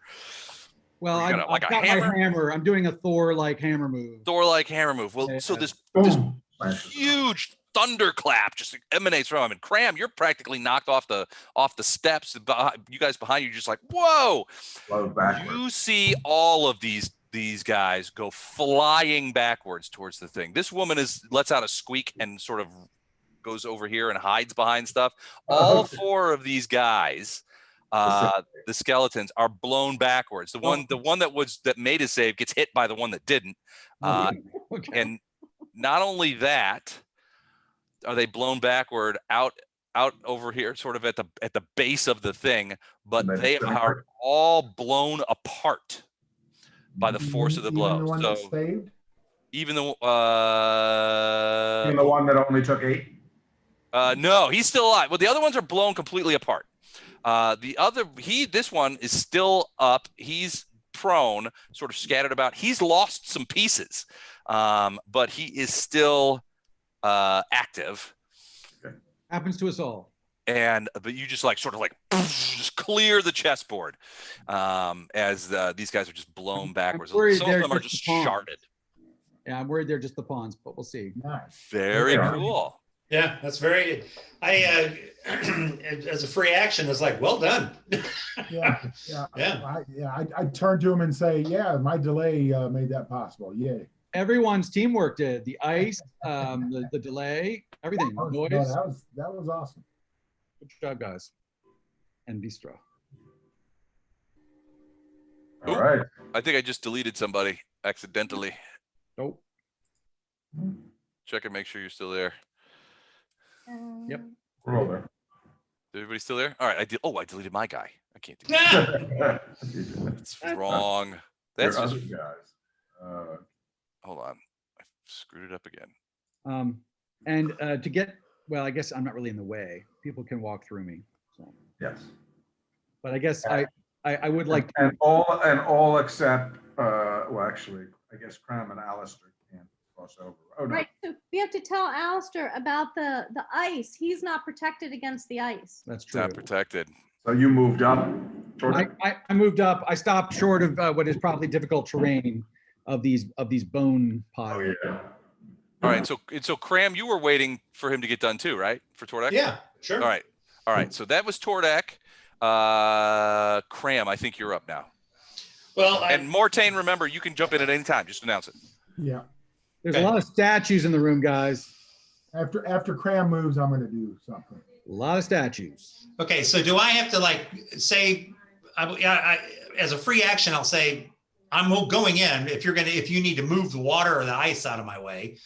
She can already do that. So basically what she's doing is she's like the ice disassembles and reassembles itself as your feet go in the space. She's concentrating to make sure that moves. It's actually really cool. And I'm going to advance then to here and attack with my mace. Okay. With the holy water on it. With the holy water on it. All right. Skellies have an AC of 13. I dare you to beat it. All right. I don't dare you. 16. That is a hit. Yeah, the 17 really, I guess, unless with a holy water on it. Oh yeah. But now you get the holy water damage, which was, we say 2d6? 2d6 radiant. Radiant. As you just crush into this thing's rib cage. It's already down the ground. So you just stand over it, just like kabam. Okay. Roll your damage, you filthy cleric. Yeah, it's a paladin, dude. Paladin, even worse. 2d6. 2d6 plus your weapon damage. Oh! Oh, max radiant damage plus your weapon. Go ahead and roll your weapon damage too.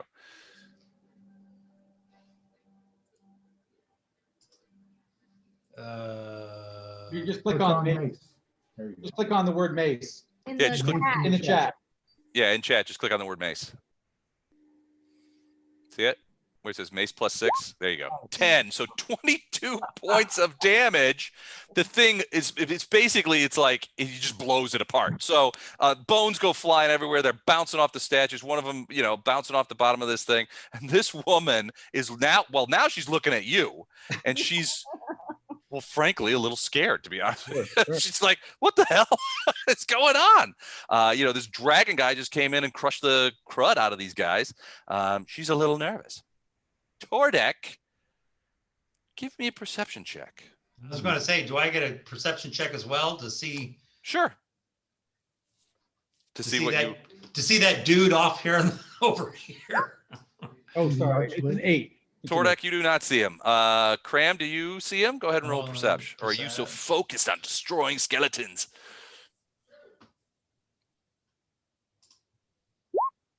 Yep, you're so focused. 2 1s in a row. You're so focused on destroying skeletons that you don't even notice that guy. All right, that is Cram. So Mortain, did you say you wanted to insert yourself Yep. here I want to move. before Alistair? Before poor Alistair gets a chance to do anything? Fine. I'm going to drop over to the side here and bag this statue. prophylactic, Okay. as it You were. just popping a bag over the statue? All right, Yeah, cool. I don't know if it's, you know, one of those or not. How many- But I'm not going to take the chance. So He's doing it prophylactically, as it were. Yeah. So there's 8 statues in this room. Are you gonna? Do you have 8 bags? No, I do not have 8 bags. But I'm going to do. Do you this have more one. than 1 bag? No, who carries more than 1 bag? I am stealthy, remember. And stealth mode. Got you. What was your stealth? 24, was it? Okay. Yeah. So yeah, you're not sure if anybody even sees you. Yeah, yeah. again, All they're not like, worried hey, about- who put that bag on that statue? Right. What the but- heck? but What kind of yeah, cult is this? Move up there and I'm gonna bag him. So that Okay, will cool. Constitute my entire action. All right, Alistair. So Vistra warns you, I can't control the ice if you're on it. Be careful.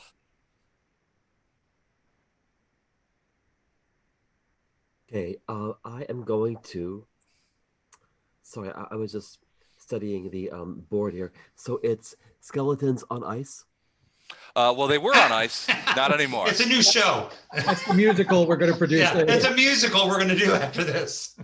Skeletons on Right. ice. Well, if it's icy, you know, elves are pretty good at skating. I bet you didn't know that. Anyway, so if I understand the situation, there's a young lady to the south, and she's scared.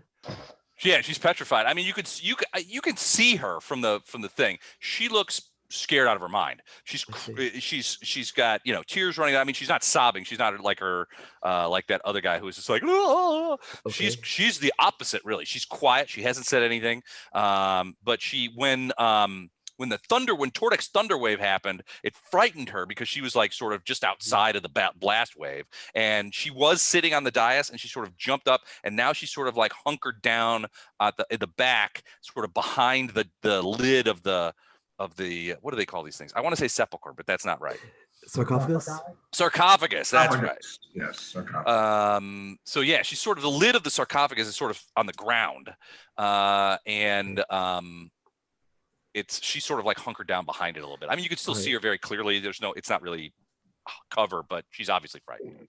Okay. Well, it happens that on ice, a elf ranger hunter's ground speed is doubled. I'm gonna need a link on that, Rue. Yeah, really. Sometimes I think you guys try to take advantage of me with me not knowing the rules 100%. Yes, sometimes. Anyway, can I skate south. Choo, choo, choo, choo, choo. Skate, skate, skate, skate. And, Well, the ice is only that blue square. So, Oh. and so it would be difficult terrain. Essentially what you do if you want to cross through there, and you'll get your dex bonus, but you have to roll essentially a dex check to keep from sliding and falling down. Otherwise it counts as difficult terrain. You can sort of like scooch across, you know how you do in the driveway when it's icy after the first ice storm and you're going out to the Gotcha. mail. All right, cool. Well, you know, it's my chance to shine here. I'm not only gonna skate over the ice, I'm gonna do an aerial somersault. Nice. Okay. He's gonna do a Hamel camel. Actually, A triple Lindy. Actually, my goal, I noticed that the young frightened lady was staring off toward the east in horror at some maybe approaching menace. It could be. Okay, therefore I would like to go east. So All right. can I Head enter east. enter the room and maybe can Looks on the I ice, he'll be flat as a pancake. Well, what you can do is the same thing Mortain did. You can come to this square and then sort of leap off into the room. Great. Essentially, that's what Mortain did to avoid the ice, which you can do. All right, great. You know what? Yeah, but Mortain didn't need to avoid it because he has. Well, I was going to the, I was That's going to go to the back. Okay, and I'm sorry. Do those stairs go up or down? Those stairs go down. Down. Gotcha. So I can go a 1, then 2, then 3, right? Yep. And then so I'm now lower than the square immediately east. You're still above it, so it's about 10 feet. This square here at the bottom of the steps Yes. is about 10 feet lower than the square that Plonk is standing on. Gotcha. So he's Okay. 5 feet up now. Yeah, you're Is it about above? 5-6 feet. All right. So, Enough where it's jumpable and you wouldn't be in danger of hurting gotcha. yourself. All right, great. I will hop down. Okay. So I've moved 4 squares. Okay. I'm gonna go 1 more, 5. Actually, I think the hop will cost you an extra because you got to like sort of clamber over and jump down. So that's going to be a double. That's going to be difficult hopping over the stairway. So this is the end of your round 1 movement. Your first Actually, move action. my base move is 3-5. So I think I. Oh shit! Never I mind. got You could probably one move more. all over the place. I got 1 more, I think. Yep. And there. So I've now moved 7 squares. Okay. My base movement rate is 3-5. So Right. am I done? You're done for that action. Now you have a second action which you use to attack, perhaps Mortain, for being so cheeky. Or you can do another. You can do another move action or what have you. Do you? Okay. So give me a perception check Yes, sir. Coming up. Let me find my. before you do that. I am glad to do that. Where perception? All right. And 15. 15. All right. You do see over in this area here Mhm. some movement over here. You're not Okay. sure what, and you also hear what sounds like, well, frankly, it sounds like the unmistakable, now very common sound of skeleton feet going across stone. Okay. So you suspect there are, at the very least, there are more skeletons over there. Got it. Okay, great. You know, arrows are not much use against skeletons. I mean, I'm this world-class archer, and my arrows in this dungeon have been useless.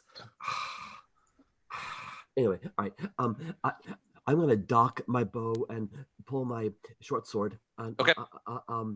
With an exasperated sigh, Alistair is a little bit full of himself. Okay. You could still move while you draw, by the way. I'll go You can 1 You can draw a weapon as part of a move and action. 2. Holy shit! What the hell is that? That's all right. So Tordek, you and Cram and Mortain all hear Alistair say in Elvish, "Holy shit, what is that?" Now, if those of you who don't speak Elvish don't know what he said, but holy shit really transcends language. Yes, it does. It's kind of like okay. We all know holy shit in Elvish. So that's what you guys are talking about. It's It's everybody's like like, we know motherfucker. Alistair, how do you say holy shit in Elvish? You guys are back at the tavern, yesterday. Holy shit! Yeah, it sounds something like that. All right, so you also see this. So let me just describe this guy. So you hear skeletal feet, but this guy, you look down, you don't see any feet. There's just sort of like this weird sort of cloud of invisibility. So you see this guy, and he looks, well, I'll just show you. Why don't I just show you, since this is a visual medium? And he looks like this. Ah. Ooh. Okay. He's an undead cricket player. Yeah, he's some Okay. sort of guy, and he is moving forward towards. I mean, he's moving towards you, Alistair. Okay, great. I don't want to fight him hand to hand. I'm going to sheathe my sword. I realize I do not have an attack action left this round, but I'm going to actually step back, sheathe my sword, and draw my bow, and I'm going to get ready. And I call out, floating skeleton lord, watch out. Okay. All right, cool. So Over. you're just stop there? Yes. All right. Lord Plonkington. All right. So do I see this going on? You can't. I'll be back. Yeah, well, you see, you saw Alistair jump over the thing, and he sort of wended around. I don't know if you could give me perception. You might be able to see I mean, Alistair over there. I mean, is it dark in there, or it's lit? It's because I have dark vision. It's lit, but the light does not extend everywhere. Yeah, but I have dark vision. Well, you should be able to see what you can see. Let me see this. Let me see what I can see. You could see. Well, I mean, I'm checking your lighting. Yeah, your lighting is intact, so you should be able to see. I mean, you could see Alistair. You could see, Mortain. I don't know. You can see what Alistair sees. I mean, you hear Alistair yell out. There's a skeleton lord in here. I just rolled a nat 20. Okay, but there's pillars and stuff in the way. But where is he from? Where he? He's right about here. I mean, I can't see. There's that many pillars. Well, there's walls over there too. So the crypt Okay. walls are there too. So Okay. like behind this thing right here, this little. All right. I yeah. jump down. Okay. 5, 10, 15, 20, 25, 30. Why am I? I'll protect you, Alistair. Now, can you see him? I can. Okay. All right. So as I was gonna say, your character. I checked your character sheet. Your character sheet's vision is up to date. So you, as on the computer, should be able to see what your character sees. Yeah. Okay. Cool. Uh-huh. Actually, All right. Yeah, I'm going to stay there. You're gonna stay there. Yeah. Yes. You see this creature kind of like it was looking at Alistair, and now you see it sort of like look at you. Yeah. Its little eyes are glowing, The little, Yeah. the Well, little from here, I'm still blocked. I'm still blacked out. you could sort of see him though, I think. You could Yeah, see I see partially. I see his bottom. I see his legs and the. Yeah. And you know that what Alistair said is like there's a skeleton lord, he's here, he's coming this way. All right. I'm And then I'm frightened. Then you hear a little tinkle on the ground, that kind of. Yeah, and then I go into what's the equivalent of full defense? For this, just full defense, I think. Yeah, you're gonna, just like shield up kind of thing. Yeah. Well, I don't have a shield. Oh, okay. No, you got that big shield. Oh, that's true. I do have that big shield. I forgot about it. Let me check and see if this has a. Stopped and got Chinese on the way home from I walking. muted him. Yeah. Big shield. That's should got be Chinese on the way 19, home. 19, right? Unmutable. All right, hold on. How much is that tower shield? That's +2 on your AC. Okay, so I'm now at 19. That's right. Let's see. Hold on. I'm looking to see. It doesn't look like they have an analog for full defense in Pathfinder. Ivy, I don't know if there is any. Yeah, I don't think they do. But I'll allow it. It might be an attack stance or something like that. Might look at that. So what? Just like I'm on the combat thing. The attack action is just It's so I'm going to say that if you're going to go full defense where you're Well, there's dodge. No, dodge is different. Dodge is different. Dodge is Oh. great. Under fighting style. dodge actually. Well, no, this is you could take a dodge action, which means you focus entirely on avoiding attacks. This is good. This might be the analog here. Until the start of your next turn, any attack roll made against you has disadvantage if you can see the attacker, and you make dex throws with advantage. So yeah, so that would be the analog. You say basically I moved once and then I'm going on dodge in front of this guy. Dodge is great. Does that work? Page 72. That's what,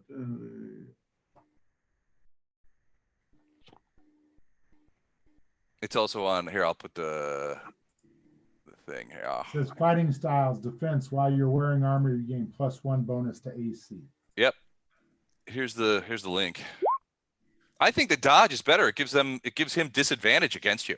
that's fine. And Yeah, he might not be able to dodge if he's in armor. Is the only problem. No, Well, I don't think it's physically like you're dodging around. I think it's just you're taking steps to sort of you're wasting an action, not attacking, so that you can have a better. No, then that's not what I want to use because I don't want to lose my action. Oh no, but you only used one action so far. You moved. So you're saying I can use it as my move action? Right. Your second action, you use dodge, and then you're protected until your next turn. On this turn, yes. Right. Yeah, that's fine. Okay. Yeah. All right. Cool. All right, Vistra. Okay, so I'm going to, because I've only heard, right? I'm just outside the door, so I can only hear. So I'm going to come in far enough that I can see. Can I see what the excitement is all about? No, you cannot. You could see the young woman over by the sarcophagus lid, and you see Alistair. Come down a little bit further. Can I see? Well, you can see Alistair and you can see Plonk. Mortain is popping bags over the statues' heads, and you could see both of Alistair and Plonk seem to be looking to the east. And you've heard Alistair say, "Hey, there's a skeleton lord over here." So you're assuming that that's where that is. Okay, so I can't see anything to attack it, and there's no reason to keep the ice. Okay. So and I can't get through the ice myself because I didn't protect against it. So I will undo the ice. I'm gonna un-ice it or thaw it out, what have you, and put it back into the barrel as I can, and step down next to Tordek so I can see. Can I see from here? Sure. The barrel is kind of messed up. Barrels, but it could be inside the barrel shape. It could be inside the barrel. Yeah. I mean, you're basically, I mean, the barrel is. You have another barrel on your back? Yeah, but that's also got. It's also got. Well, it doesn't have all of the water in. You got. Water. You got that back. I'll leave it in the. It can be in a barrel shape, I think the barrel's probably you could probably fit 2 of those 3 gallons in that barrel without losing them. The rest I think is probably gone. Okay. All right. Yeah. Can I keep them here though? I don't know. Can you see it? Oh wait, because your character. Let me double check, but I'm pretty sure your character. Dark vision. Yep. Oh, I have dark vision. Yes. Yeah, your character's dark vision is assigned to your character. So if you can see him, then you can see him. Okay, I can't see all of him because it looks like I'm standing behind the statue. And pillar. There's a pillar behind that statue too. So you see the sort of square area. So like if you look where Plonk is got his back to this pillar. Okay. And then the statue has got its back to the pillar as well. Okay. All right. But since I've moved and I've shaped the water back. Oh, sugar! I have to do the wild magic since I de-shaped. Ooh, yeah, you did. And I think that's all I can do, right? Miss Gwen, we need a die 20. Yes, you'll have moved and you'll have cast magic. So come on, one. Ooh, dang it! Okay. Hey, Les, which statues now have sacks over their heads? Just the one so far. I think he's out of sacks though. That's the problem. Do you have extra sacks? No, that's it. Just this one. Okay. Does anybody have any sacks? I guess Sacks? Get your mind out of the gutter. Sadly sackless. I don't have How about percussion Sackless. section? Sad sack. What's that? Maybe a percussion section. You don't have any saxes. No saxes. Got lots of violins. Yeah. Lots All right. of violence. Sax and violence. That's what we like. So if we were podcasting this, that would be the name. We would have just come up with the name of the podcast. Sax and violence. All right. So Vistra, yeah, that's going to be it for you. You did a spell. You moved. That's it. So all of those guys are dead, but this guy is now up. So he's takes a step forward. He's moving forward, and he smiles at you both and casts a spell. Hold on a second. Ooh. Oh, geez, I just shut it. Hold on a second.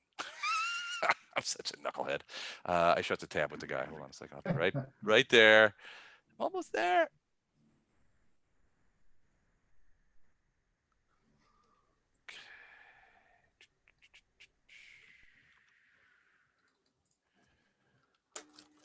All right, so he casts a mirror image on himself. Oh, no. And suddenly, instead of one skeleton lord, you see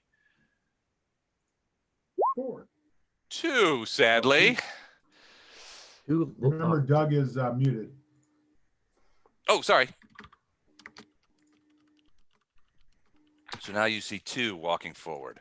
And they get into there and sort of hang back. And you can hear sort of this like double language of the guy going, and you can hear him sort of look over, both of them look over to the side, and it goes, and then you hear that same clatter, Alistair, of skeleton feet as you see 1, 2, 3, 4, 5, 6, 7, 8. The skeletons show up into here and sort of just surround you guys. They're not surrounding you, but because they can't do it, but because they don't have the space, and they can't attack yet, but they're all like coming in. So there's the skellies. All right, and that's it for both his turn and their turn. Tordek, what are you doing? Yeah, how many did you say, and how many do we see? You said a lot.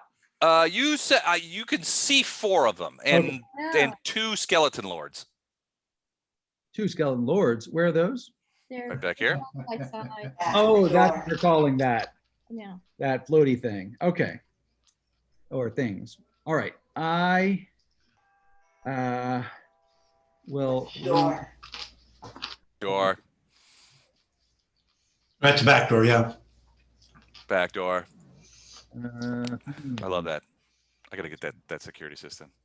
All right. So we'll move 5, 10, 15, and I will try to swing at that guy with my warhammer. Okay. Give him a crack in the noggin. As I like to do. That's a crack. 25's a hit. Boom. That's a noggin crack. 10 blood. 10 points of blood. Ba-boom. So That's my that. favorite. So you get this guy right in the side of the melon, and you see his skull sort of like crunch inward, and big pieces of it are falling off, like onto the floor. And there's crunch. You know, you got a part of his scapula is sort of all messed up. So he's got like half of a skull, but he's still kicking. Okay. All right. He's hurt though. All right. So that's Tordek. Cram, what about you? You just saw a Tordek, that little fart, go over there and crack a skeleton. What are you gonna do?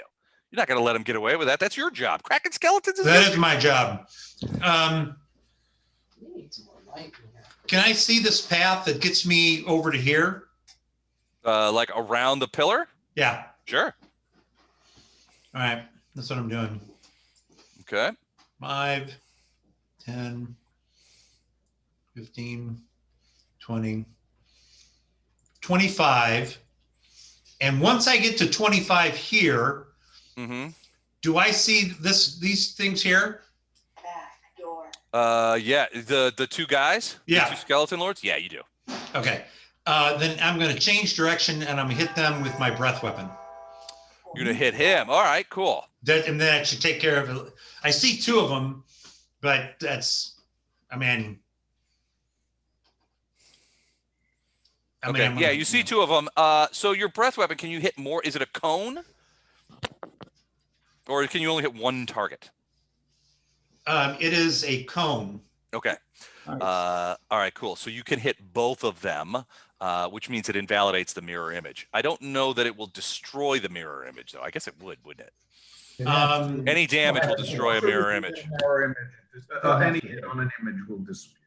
At Will least that- dissipate it. All right, cool. So yeah, so so what do I have to do? But there is a DC of 12 for half damage. And that is a dex save. Yes. Okay. Yeah. All right. Doug, what is your heritage? Do you automatically destroy an image, or is there a chance that you can hit the actual guy?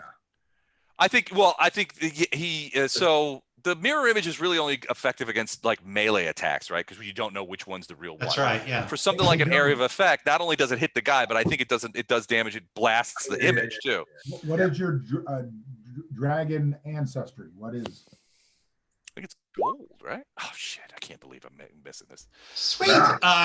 No, this is a brass dragon.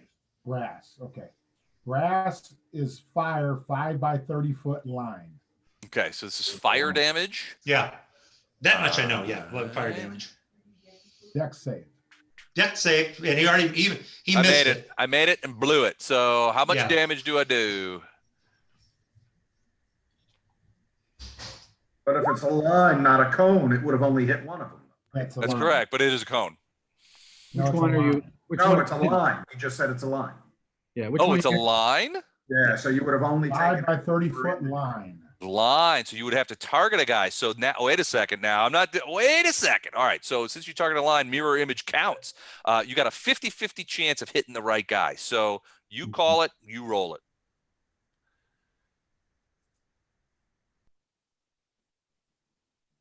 Doug. I'm wait. Jeez. I'm crying out loud. Faster, High, faster. I hit. Okay. Ooh, that's a miss, buddy. 4, 5, and 6 would have been a hit. So the your breath weapon smashes into what you think is the guy. It goes passing through, evaporates the thing, and the guy just smiles at you. Can we learn from that which one might be the false? And Well, which- it's What? disappeared. It's gone now. oh, it's it destroyed. dissipates. Yeah, it dissipates, and he only had one. So the real benefit of mirror image is when you have like 6 of them. But he only rolled 1 on this case, so it wasn't kind of a damp squid, as the case may be. He's got to practice. He's out of practice. Yeah, he is. You know. All right, but excellent move, Cram. But that Skelly next to you has certainly gotten your number. Mortain, you're up. Everybody's cramming in over there. They're talking about skeleton lords. You're just looking for a sack. I'm just looking for a sack. Now, is this like a? It's a another ground feature? sarcophagus. Okay, I want to move over there Okay. and climb up on top. So that would be 20 feet. My movement's 30, so I would reasonably think that would be my whole move. Yep, that'll be your whole movement.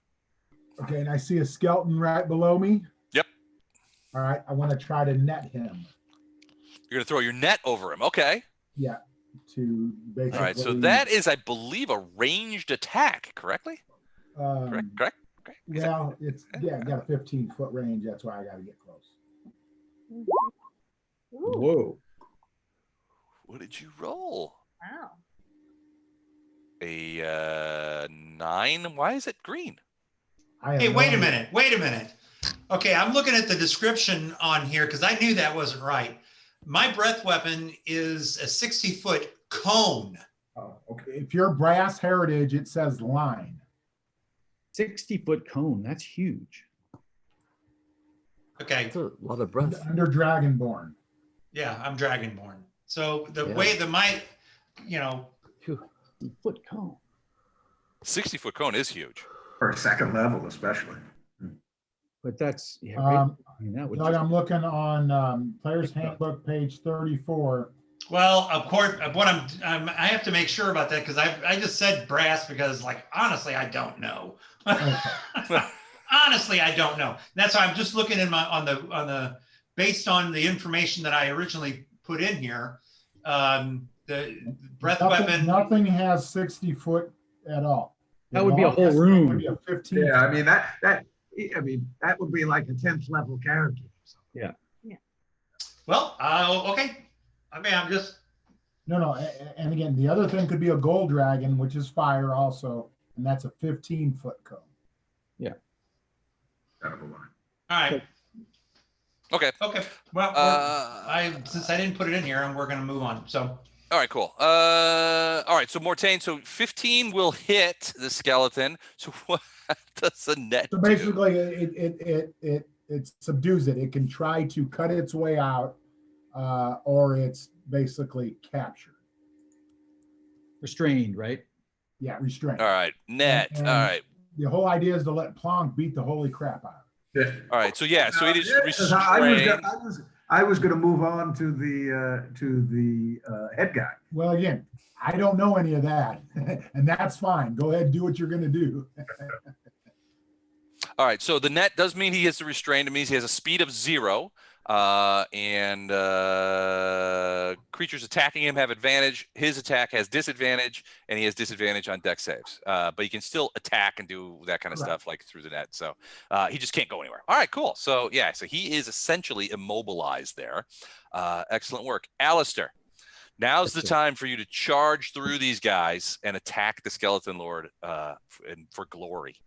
Probably, right? And that's my middle name, Alistair, is Glory. Morton, Glory, Morte. All right, I Glory. assume, if I shoot an arrow at the Skeleton Lord right You now, don't have your bow out. You have a short sword out. You switched, remember? I switch back. Okay, you could do that as part of a move action. No, I switched back last turn. Oh, you did. I didn't. Did you hear that? I didn't hear that. Go ahead. Okay, He fine. sheathed his sword. Gotcha. Okay. Sword sheathed, bow out, arrow knocked. But I know that if I launch an arrow at the skeleton guy or the skeleton lord, then doesn't that mean the skeleton in front of me gets a free attack? No, Only if it so has attack of opportunity. yeah, and it doesn't. So in 5e, it's a little different. And normally, in Pathfinder, you would, but not. It's not that. This is not the case in 5e. Not all creatures have That would only be in 1E Pathfinder, most likely not in 2. True. Yeah. Same way. Great. Then I'm gonna keep my eye on the prize. I'm gonna launch an arrow at the skeleton lord. Okay. Here Cool. it comes. Here comes trouble. Let me find my arrow here. Longbow. Hang on. Trying to get this here. All right, here we go. Nice. 24. 24. Let me check his AC. All right. Normally that would hit. Uh-oh. But he has for missiles a +5 deflection bonus to his AC, which makes his AC 25 to missiles. Son of a gun. So that is a miss. It's a miss? Yep. Wait, Well, you see the arrow, so you fire and you're just like, I got this guy. And you arrow goes straight at him. And you see he's not even looking at it. The arrow looks like it's headed right for his head. And it just kind of goes doink and bounces off of something. Son of a gun. That's Okay. terrible. Okay. I'm going to just interjecting here for future reference. I am a gold dragon born. Okay, so that Gold? would I be a thought you were a gold 15-foot dragon. Fire Okay. cone. 15-foot fire cone.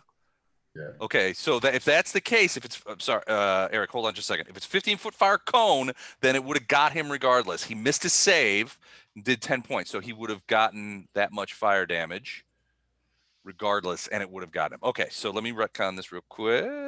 So actually, we're probably right where we are, just a little damage on him. Yeah, he's got a little fire damage. Yeah, I looked up. I looked on the email that I exchanged from you, Les, back on October 1st. So Gotcha. Okay, cool. I couldn't remember. I don't have it. No, and this is supposed to be one shot, guys.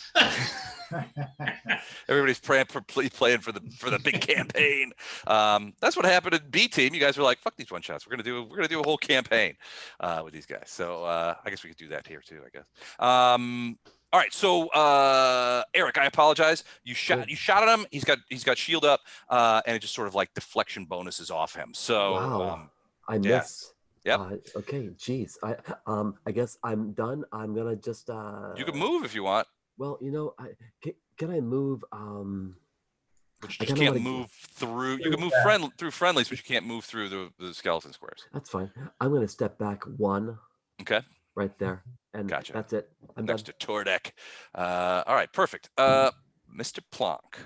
I guess I see that arrow bounce off of him, and I go, Yep. maybe it's not such a great idea to run back. And I attack this guy instead with my. All right, your attack has advantage because he's in a net. Yep. Warhammer. All right. We go. 17's a hit. Yeah. What would the advantage do? Well, the advantage would be like if so would've you rolled that see how it has 7 7 and 17. If it was Yeah. reversed, then the first one was 7 and the next one was 17. Those are essentially your 2 rolls. If you had disadvantage, for example, you would have to take the 7 out of I those got 2 rolls. You get to take the higher of the 2 You get to take the higher of the 2 rolls. That's what Right. So 17 is a hit. 5 bludgeon. Plus the 2 rage down. Right. Ah, 2 rage. Okay, yeah. So 7 So points total. on that. Kabam! All right, so you hit him hard, and he gets knocked sideways, and he's like still struggling with. He's trying to saw through the net and all this kind of stuff. You're just clouting him, and you can hear bones breaking underneath him. There's several shards falling onto the ground, but he's still moving. Yeah. Yeah. I rolled low. I rolled a 2 on the damage on a D8. So Yeah. not great. He should have been killed. But I go into dodge again. Okay, so you're gonna use your second one to. Okay, got it. Well, yeah, I can't. You can't take 2 attacks, right? No, you can move Yeah. though, but Yeah. you can't. I mean, you're kind of stuck there. So Yeah. No, I mean I could move up. Or, there's places. yeah, you can move into this. Yeah, into the. Yeah. I don't know. You want to though. I don't know because The he only doesn't. I don't advantage think he has moving reach. right there is you would get +2 to hit that guy. Yeah. Oh, for flanking, yeah. But then I'd be. I Now, don't that get would be the dodge problem. bonus I wouldn't. against I don't see that guy, so I don't know about him. Or no, he may come after Cram. He may come after me. So I'm in dodge. I'm just staying in dodge. Yeah, I think you're in a good spot right there. Yep, I'm in dodge. Okay. All right. Cool. Perfect. Vistra, you are up next. Okay, so I can see we got a whole bunch of skeletons going on. I'm going to use my trusty firebolt cantrip Okay. over Tordek's head. Okay. Oh, and blast that one. That guy Oh, right this there. looks like a Vermithrel opportunity. Wild magic. Wild magic. Nice. Oh yeah, we gotta do that. Do I do damage first or wild magic first? Damn. Well, do the wild magic because sometimes it can affect damage. Okay. Come on, one. Oh, she's been missed. Okay. So, yes, now roll damage. Okay. Oh, 2 points of damage. Not a ton, but is it enough? It is. It had 2 points left. That is a Vermithrel for Gwen. That's true. Nicely done. Gwen gets on the big board. Okay. All right, so he drops. So Tordek, you see fire come over your head, blast into this thing that you just clouded his skull. It takes the rest of his skull away, and then his head's, he's just a headless skeleton there. And finally, he drops to the ground. And you look around, and there's Vistra, just like, are you gonna move or anything? Oh, I will move up. Yes, I will. I will move up this way so that I can. I don't want to get in it, but actually, that's. What is that? Is that 1, 2, 3, 4? I can't get over here near Cram, can I? You can start headed that way, but you can't get all the way over there, I'm sure. Can I get over here? I just want to. Is there a melee What are you, person? 20, 25 feet? What's I got 25. 25, yeah. I'm a lowly dwarf. I mean, I'm not a lowly dwarf. I'm tall for a dwarf, but Me too. Can I still have holy water. So is there somebody who's a basher who I can coat their weapon? Not on with? this turn, though. No, not on this turn, but I can get closer to them so that I can. I could use it. You had Plonk could use it. Cram could use it. Can I get closer to? Yeah, you can reach Plonk? Plonk. Can I think reach you were- Plonk? Walk right first. Here was it here? Yeah. So can I get over by Plonk? 1, 2, 3, 4. Yeah, you can get right there in the corner between Mortain and Plonk. Okay, I will get that then. Perfect. Okay, perfect. All right. Okay. And you see that somehow Plonk has a skeleton in a net. Oh, I'm not sure what that's about. Well, though. It's kinda Mortain has it. Well, we both do. It's in front of us. weird. All right, it's my turn. What is he gonna do? So he is going to. Oh, you guys are gonna hate this too. All right, you see him. He's got his sword out, but you also see him put his like skeletal hand up, and I think he's going to do color spray. Ugh. Let's Is he see gonna do here. melt flash off of non-corporeal? It's a creatures? 15-foot cone originating from you, affected in order. Starting with the creature that has the lowest hit points, each creature affected by the spell is blinded until the spell ends. Hold on a sec. What's the save?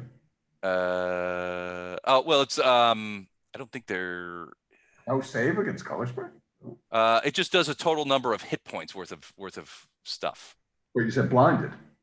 Yeah. You can avoid that. Yeah, it does total. It says, well, according to this, first level illusion, duration 1 round, self, dazzling array of flashing colored lights springs from your hand, roll 6d10. The total is how many hit points of creatures this spell can affect. Creatures in a 15-foot cone originating from you are affected in ascending order of their current hit points, ignoring unconscious creatures and creatures that say. Starting with the creature with the lowest current hit points, each creature affected by this spell is blinded until the spell ends. Subtract each creature's hit points from the total before moving on to the next creature. Doesn't say anything about a saving throw. Yeah, I don't 60. think you do this thing. What is this guy? does it go against the skeletons as well as us? I mean, it just says a creature. Does he have to save it? As long as it has eyes, it gets blinded. So yeah, it would hit the skeletons as well. So It starts with here's the lowest. it starts with the lowest. So yeah, it would. That's right. It's a Skeleton. 15-foot cone though, so where's it going? Yes. All right, so let me get the cone first. Where are my cones? Give me a cone. 15-foot cone. All right, here we go. All right, so it is going. Hold on a second. I'm going to twist this. So he may move first because he wants to get everybody. So even moving is not gonna. You know what he's gonna do instead? He's gonna move. He's gonna still do the color spray, but he's gonna move forward to here, and then he's gonna twist that color spray to the north. Oh, because there's a cluster. Sugar. Sweet. he's gonna I do know it's know that that. Cram won't get it. Doesn't the color spray come off? Oh, there we go. All right. So, Yep. So he's gonna do that. So first guy, the net guy, he's blinded automatically. But let me roll my hit points worth. This says 20, but I think I have only 14 hit points. Okay. I don't know. All right. So it affects 37 hit points worth of creatures. So let me put this in the back here. So it kills the. Well, it's not killing him. It just blinds him. Eagles. It doesn't. Yeah, it doesn't damage him. So he's blinded. So the color of blindness is purple. So he's blinded. And then who has the next lowest hit points among the three of you guys? So it would probably be. Me, probably. I'm at 19. And I'm at 23. I think I have 14. I mean, I have one that says 20 and one that says 14, but I think I have 14. you at 18. Oh, you have me at 18. Okay. Okay. Okay, so that would be the So first. it blasts the two of them and leaves me alone. All right, so 18. Well, yeah, so 18. So yeah, so Vistra, you are blinded. And then so that's 18, and I only have 11 left. So I don't know that that works on. It only would work on one of us. It's I'm sorry? 37. 37 points, right? 37. Yeah, 37. I took 8 off for the skeleton, and then Oh. another 18 off, which gives me 26. That means I have 11 points Got it. left. A creature's hit points must be equal to or less than the remaining total for that creature to be affected. So yeah, that's it. He just blinded the skeleton and Vistra. So Vistra, you are blinded by this spray as Plonk and Mortain managed to get avert their eyes at the last moment. But you're looking right at him because you're like, holy crap, it's a skeleton lord. You're looking right at him. He blasts you, and you're just like, I can't see anything. So let's look at what blinded means from the point of view of a a blinded creature can't see and automatically fails any ability check that requires sight. Attack rolls against the creature have advantage, and the creature's attack rolls have disadvantage. So you have disadvantage Until the end of her next turn, I guess. Well, according to this, oh yeah, it lasts one round. Okay, so yeah, she's blinded for a round until the end of her next turn. Yeah, but I mean, isn't a round 10 melee rounds? No, not for D&D. It's just a single combat round. Oh, okay. Can I still shape water? Can I shape the holy water though? What is it? A No. Warhammer or whatever? Probably not this round. I don't think you could get it over there. You can't see his hammer, so you can't get it on there. Not this round. Okay. All right. Okay. It becomes my turn again because you hear that sound again of more skeletons pouring out of that sepulcher. Jeez. And he can't get, he can't go there. So he's there. So more skeletons are pouring out of that hallway. They're just, so this guy is standing there. He just blasted. He's got this sword in his hand. He looks like he's getting ready to strike. And then you see more skeletons just sort of going around him as they flow into the battle. You wish you had your thunder thing now. He might still be, do you have another one, Tom? Are those thunder waves? I'm out. Okay. Well, it's your turn, and you just saw another quartet of skellies come walking out of there. I have other tricks in the bag, but not the. Excellent. So Blast the big guy with magic. well, that is possible. What else he has? I'd really like to get closer to him. Yeah, I suppose we haven't done this yet, so why don't I do that? I will cast Sacred Flame on the Lord. Ooh, okay. He's been fire damage before, so you know it does affect him. All right. 3 radiant, DC 14 dex save. What's his dex? He's +4. Ooh, made it. So he takes 1 point of damage. Is that half? It's for half, right? None. It's either it's Sacred Flame. Right. All right. So it essentially misses him. Correct. Okay. All right. Well, it misses him. He dodges out of the way and looks at you. He's like, I'm gonna move forward. Move forward 1. Okay. You're standing on top of a bunch of bones. Correct. So that is difficult terrain. Yes. All right. Is that it for you? Yep. All right. Cramalorama. You dodge the blinding bullet, but now you're surrounded by skellies. I love being surrounded by skellies. All right. So, okay, my first attack is going to be to try to clear the way for my comrade here against this one. Nice. Okay. And then plowing the road. Plowing the road is right. The 10 is going to miss. It's my favorite. Okay. You were swinging around. You got hung up on this guy as you were swinging. As he put his got his saber in front of you and knocked your mace out of the way. Okay. Off angle. All right. I'm gonna swing again. You can't. You only get 2 actions. One of them has to be a move action. So you don't get to it. Yeah, you get a move action and an attack action, but you can't use. You can do dodge like I did, which will give you some protection. All right, then that's what I'll do. Dodge. All right. Mortain. Do I realize that you're still seeing like flashing lights and stuff like that? You can see, but you're lucky you didn't think it. You look over at Vistra, and Vistra's like, I'm blind. I'm blind. What I'm going to do, I'm going to impose myself and back her up 5 feet because we got this. So you're standing on the top of the sarcophagus. You just like kick out and just push her the way. Well, I won't kick out. I will, grab her shoulder and steer her back so she gets some cover from this sarcophagus. So nothing. All right. So you just move her back a couple of feet out of the way. Yes. Okay. This guy's still alive, even though it's blind. He's blind, but he's netted, but he's still alive.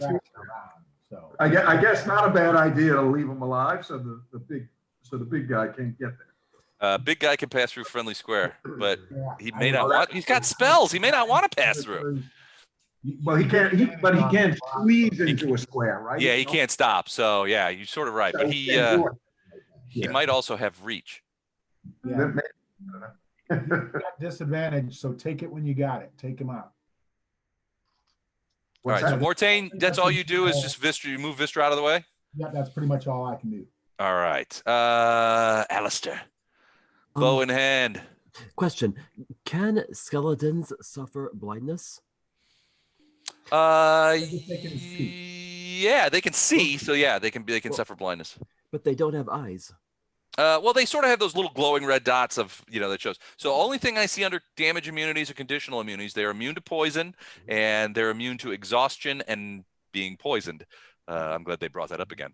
But yeah, so they can see, so they can be blinded. Yeah, and the spell says if a creature can see. So they're magically ensorcelled undead. Yeah. So it's part of the magic that animates them. Just curious. Oh, yeah. Good So to that's know. That's a good question. You learn something new every day. Eyes like a Can't camera. tell their eye color. Let me see. All right. Well, I'm a bit frustrated and vexed that my arrow was blocked by this guy. I'm gonna shoot him again. All right, Okay. that's me. That's all right. Wow. Oh my gosh. All right. Let me see here. Here comes Sorry. arrow. Let me see here. Do. One arrow coming up. I'm gonna whack him. Damn it. Ooh, put that as a natural one. Roll again. A natural one? That's a potential fumble. I'm having a bad day. You are having a bad day. Oh my God. Did you get another one? Yep. Oh yes, I Oh. love it. I love it when they Yeah, my fumble. happiness. Oh, Fumble deck. I use laying waste, so it's like it's a nice sort of thing. So, lost Everyone the target. Everyone's So you had that up to your eye, and a fletch got you in like the eyeball, and you're just like, oh, now I can't see very well. You take a -4 penalty on all attack rolls until the end of your next turn. So for next round, you take a -4 penalty on attacks. That it could have been a lot worse, but wow. Geez. Eyes all watering because a fletching hit it and all that kind of stuff. It's just like, dang it, the excitement is killing you. But Okay, Plonks, are you gonna move? You can still move. You know what? I know. I just said rookie move. It happens. You know what? No, I'm gonna stay right there. I'm gonna just. You should step up, Alistair, so you can block the skeleton from moving anywhere. The one that's below. Sure. All right. Yeah. Fine. That's a good point. Okay. Block him in. Yeah. We're trying to keep the big guy from taking shots at us. Gotcha. Okay. Cool. Right. All right. Makes sense. Plonk, you're up. That is simple. I'm still raging, and I'm gonna bash the one below me. All right. You've got advantage. Yeah. Here we go. Warhammer. I'm assuming that. 16 will hit. Same damage, 7 points. In this case, he's still hit. He has 8 points left. I mean, come on. He has 8 points left, meaning that he still has 1 hit point. So you hit him again, but he's still woggling around in there. You're not sure what he's doing. I mean, he's all mashed up. No, I didn't hit him. Oh, who'd you hit? I hit him. Oh, okay. Hold on. Let me give him his 7 back. Yeah. Back in No, business. why would I hit the guy who's blind and in the net? I figured you want to finish him off. I don't know. Yeah, I'm trying to make it impossible for the skeleton leader to step into those spaces. Gotcha. Okay. Through, so. No, it makes sense. All right. So now you can move out of the way. And go back over by the stairs or something, maybe. No, I'm gonna stay in dodge. All right, sounds good. Vistra, you are blind. What are you gonna do? And you just felt Mortain sort of step you backward a little bit, but you can't see. It's starting to fade, but you still can't see much. so I can't really attack or anything because I don't want to hit one of my peeps. So It's I don't know. It could be trouble. And you see well enough to cover my Yeah, she's still blind. for Yeah, that. can I see well enough? Because it's really by feel. If he sort of moved, do you also have a mace? What do you have? A warhammer? What do you have? He's got a warhammer. But yeah, no, you can't. I mean, you could feel yourself ability to control the water. You don't necessarily, but it's getting it to his stuff. That I mean, you would be I mean, you can't really like feel around that way. Can I feel well enough, and can I hear directionally enough to send water across the floor under the feet toward the skeletons? You can ask me to point you in that direction if you like. Because I think I still have like 2 gallons on my back. You could do that, but what you can't do is be precise about where the water is, which meaning the likelihood is that either plonk or, depending on how far you toss it, cram might also be on top of the water when it turns to ice. You know what I mean? You can't be precise. But Right. she can still use that. She can still use that skill she has to keep us from it being difficult terrain for us, right? Can I do that? But she can't see you. The problem is she has to concentrate. She can't see you. I got it. Okay. I just, you have to wait around. Okay. Well, Whatever you can do. okay. Well, I think that's all I can do Yeah, is move okay. water. Either that or I could cheer. I could cheer Plonk on. I could yell Go get him. Plonkive, like, you know, give him the old call Can you sign. help if you're blind by being Oh. a distraction? I don't know. And what you mean, like cheering? Well, you know, the help action allows you to give an ally advantage in their attack, but by, you know, presumably distracting. You know, you're not attacking. You're just sort of, you know, hey, look at me. And you know, I don't know if blindness prevents the help action. Let me look at that. You lend your aid to another creature in the completion of a task. When you take the help action, a creature you aid gains advantage in the next ability check if it makes to perform the task, provided that it makes the check before the start of your next turn. Alternatively, you can aid a friendly creature attacking a creature. You feint, distract the target, or in some other way make your allies attack. Not feint like but feint Pretend. like yeah. Thing is, he's already got advantage. So like now, That actually might be a distraction, you know. Oh goodness, I've got the vapors, the dwarven vapors.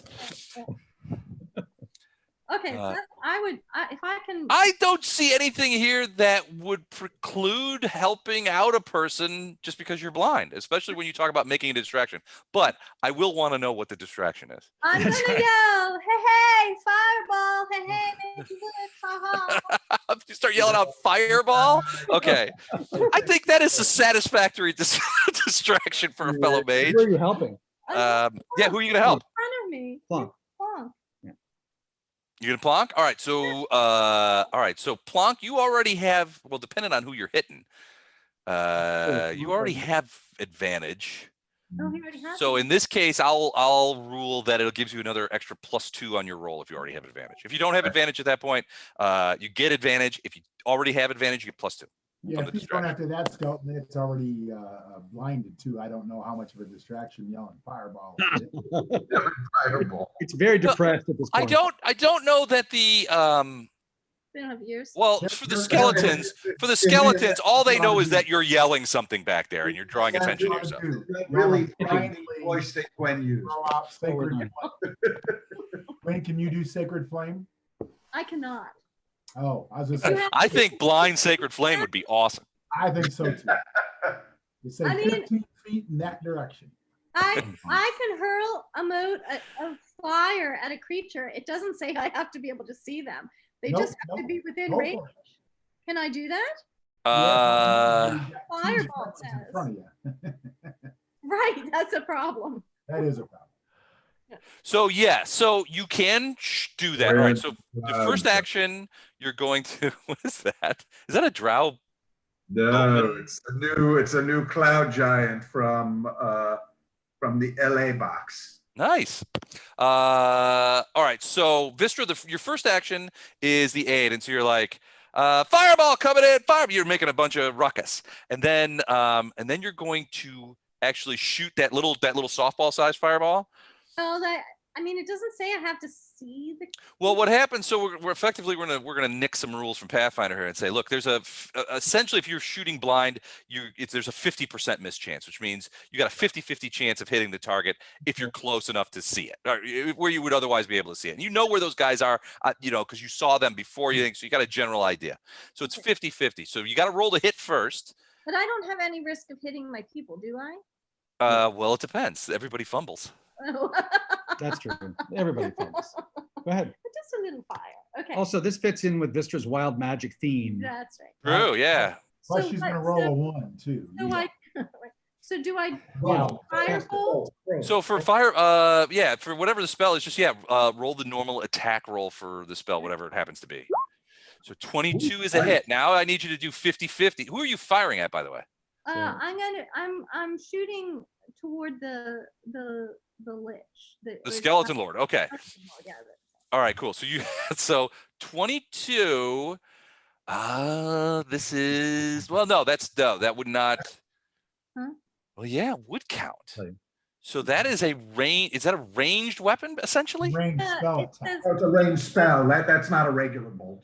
Yeah. It's not a regular bolt. Okay, so that would hit. Now do 50-50, because you can't see him. How do I So do it? you got so basically you just roll any dice, but you got to declare high or low before you roll it. Which one is Okay. success? Success will be, I guess, and I'll do a D4. Okay. Yeah, that's a hit. You hit him. Wild magic. All right. So now roll D20 for wild magic. Wild magic. Watch her roll. Now's the time. Oh, okay. All right. So do damage.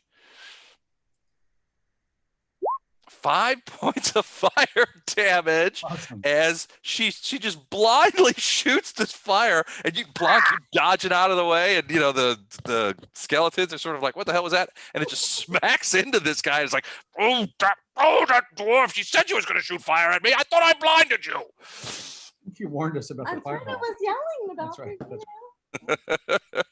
Awesome. All right, so that worked amazingly enough. So well done, Vistra Firebrand.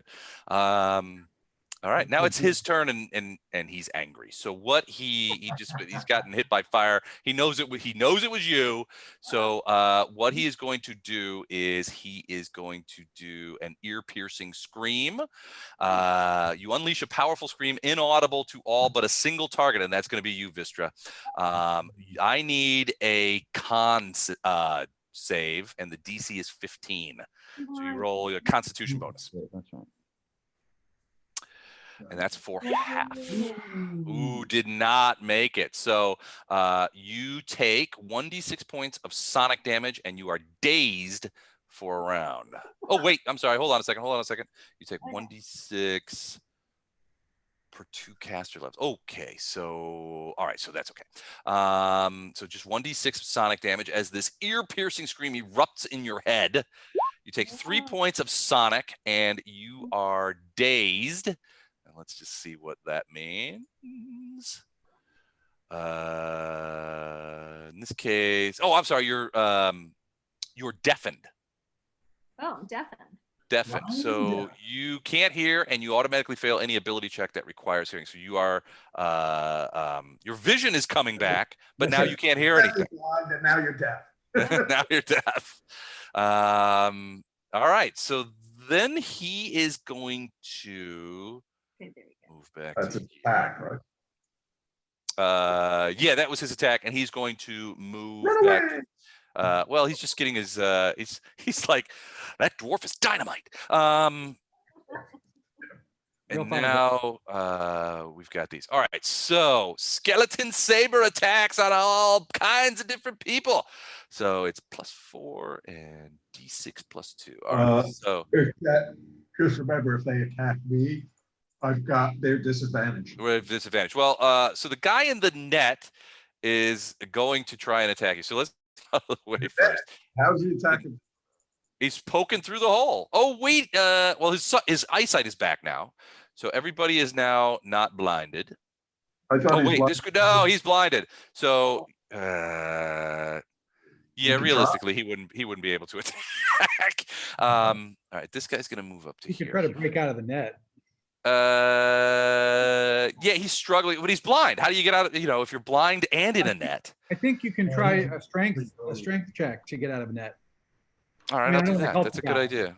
No, that's a good idea. I think, and Dex. It's not Dex. hold on. I thought you I could have- try to break a net. I'm thinking of web spell. I'm not sure about nets. Okay, Web hold on you a second. Frankie, can you break a net? Web you can use a spell, but I don't know about nets. Okay, that's the wrong SRD. Hold on a second. I had the net here just a moment ago, and I think you're right. Okay. Yeah, skeletons aren't known to think about stuff like that. They're not usually super smart. So here we go. All right. So you were restrained. Creature can use its action to make a DC 10 strength check, freeing itself on a success. So he is going to try that. It's a straight roll for strength. So he's going to try and get out. Nope, still in. Hold on. There's a bug. There's a bug on my monitor. I didn't realize that was even a thing. All right, so he's done. The guy that Plonk hit is going to try and hit Alistair with his saber. All right, so +4. Here we go. So Alistair, 19 hit you? 19. Sorry. Yes, it does. Ouch. Yes, it does. I like that. Stab for 4 points of damage. The guy behind the one that just stabbed Alistair is going to try and hit you, Plonk. Now I'm at a disadvantage, right? Yes, I don't know. We'll place and take the lower that one. All right. Lowest is 14. Is that a hit? Probably not. Neither of them hit. Okay. The one in Tordek is going to try and stab you. 19. Nope, 21. So 19 doesn't hit you. Nope. All right. And then the one behind him actually. I'm sorry. I was looking at my hit points. Yeah, 19 meets my armor class. However, Okay. Yeah, go ahead. However, Well, I'm going to use Wrath of the Storm if it yeah. Sorry, you dodging? what does No, Wrath of the Storm do? You Tordek, thunderously aren't you rebuke. Even if it doesn't do any damage, just the fact that it hit me causes me to rebuke it. Okay. But were you dodging? No, I wasn't dodging. Oh, I thought you did declare you were dodging. Crammed is. Oh, Yeah. crammed. I was just promoting dodge. All right. So it does 5 points of damage to you, but you just like, suck it, Skelly! And then like lightning and thunder comes out of your mouth at the skeleton. So go ahead and roll that damage. I do have to make a save though, don't I? 2d8, Yeah. and I want it to be thunder because I like to break them with the vibration. Boom, boom, boom. Okay. So he said that's a dex save typically? What does it say? With Dexterity yeah, save. dex. This is Dex Dex. save. Okay. Doesn't say what the DC is. All right. It's like your other spell, whatever your spell DC is. Is it a 14? Um, Does the roll- 14 get my DC is 14. okay, so he made it. So he takes 4 points of rebuke damage. You're just like shivering the bones into shards I made a mistake. with your with, 1 die 8. You need a second die 8? no, it says 2d8 right on it. Oh, good. You got it. Yeah. Sorry, there was a delay. So Cram, you're looking over at Tordek like, damn, son. Because Tordek's just yelling at these guys and it's literally shivering them and bones are falling off of them as he does it. And you're just like, That was this guy. If they're dodging, I don't think they get to attack. he's not dodging. No, I know, but I think somebody was trying to, because it says that when you take the dodge action, you focus entirely on avoiding attacks. On that Right. turn. Yeah, It's- for that it's your turn. action. You can't So attack. Cram's doing it. Well, the skeletons aren't dodging. It's you use it as you can use it as your move action, right? No, as your the action. entire action is to dodge. Yeah. Well, then Instead of No, attack- no. You can use it as a move action. I don't think so. It's You really your focus entirely on avoiding attacks. you have an action and a move, right? And if your action is dash, then you can then your move is doubled. but you always get one action. And if your action is dodge, then that's all you do. Okay, well, now that's all you get to do is dodge. You don't get to Well, then attack. we've been using it. Dash. No, I don't think that that's the case. So actions in combat. When you take your action on your turn, you can take one of the actions presented below, an action that gained, or an action to improvise many monsters. Well, but if dash, you can move 60, which is both of your actions. Well, then why would you take dodge that? is logically It's just so you can move your 60. actions. It lets you double your movement. Yeah, but that's like taking 2 move actions. It's like that, but it's really a move and an action. And the action is dash, which just doubles your move. Correct. Technically. Basically, you're foregoing your attack action and you're moving again.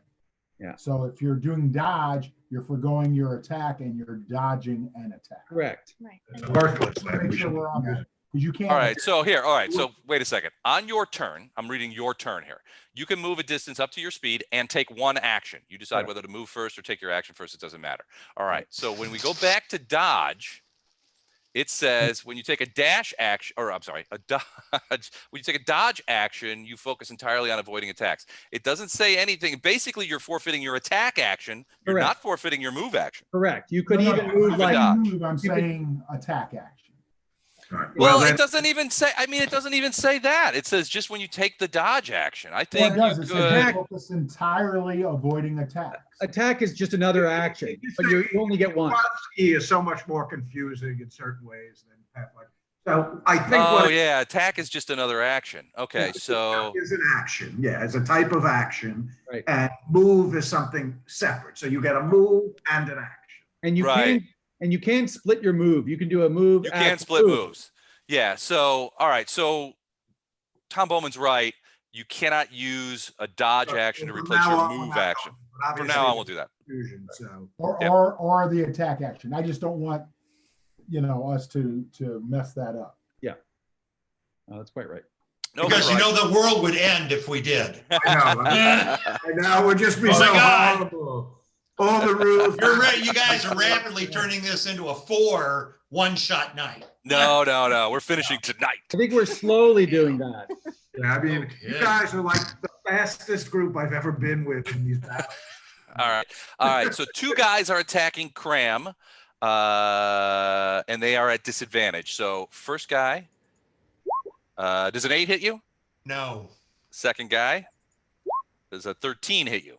I don't believe so. No. All right. So those guys do not get past. And so then this guy is actually going Nope. to move 1, 2, 3, 4, 5. They're coming past you. 1, How do you do that? 3. That's a hard He's- corner. Have an opportunity, Pat? That's a hard corner. It's a hard corner. He can't get through there. Damn it. Yeah, they're all blocked up.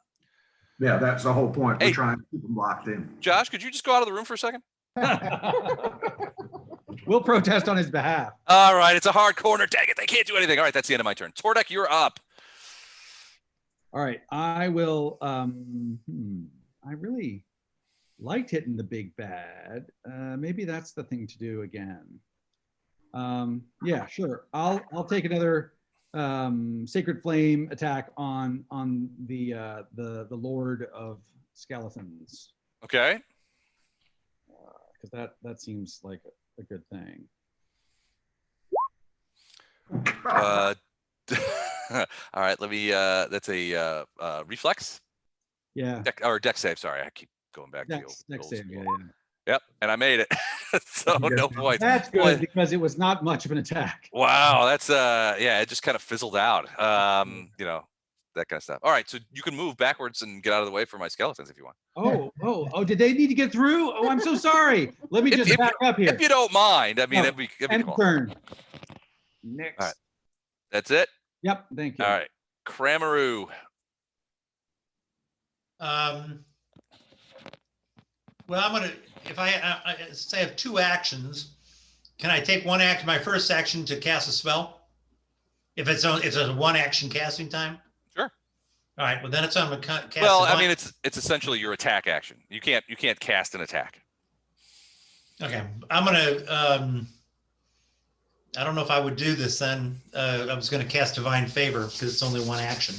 Do you have Um, your fire breath still? No, I already used that. It's only once per day. Oh, wow. Yeah. All right. Well, I'm going to continue to attack this guy right here. Down. Okay. You gonna finish that guy off? I'm going to do the best I can. It's if you get a verm, if Tordak's the only one who's hit him, so you get a verm if you kill him. That would be nice. That would be nice. But I got to For hit him. you. AC 13. Oh no, that's another miss. Boy, you having trouble laying down the hammer. I am. We had some good framing earlier. All right. Do you want to move? No. Where am I going to move to? I'm not going to certainly retreat. I mean, I wouldn't call it a retreat, more like a strategic sort of re-element. By the way, that hard corner is not so hard since that's one of those sarcophagus. He's jumping up there next time. If Mortain can jump on a sarcophagus, then my guys can too. Are they smarted? I thought they don't have any intelligence. Well, they're smart enough to jump on a thing if they need to get around a guy. Really? And they're taking mental orders from the Skeleton Lord. Okay. All right. No move. All right. Mortain. All right, from my perch, I see that Vistra has eyesight again, right?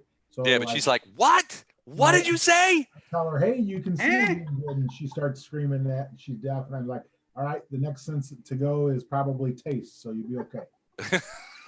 I can't smell a damn thing down here. I'm going to. Yeah, he's casting remove taste on her next time. You'll never enjoy meatloaf again. You'll enjoy Leroy Neiman paintings now. And shoot the skeleton down at the net. Right. Oh, in the net, you're going to blast him. What do you blast him with? Short bow. Short bow. All right. Because nothing says efficiency like shooting arrows at skeletons. 21. That's a miss. You managed to miss a skeleton in a net. Holy 21. skeleton. Oh, wait, he's got advantage. So 21. That's a hit. Sorry.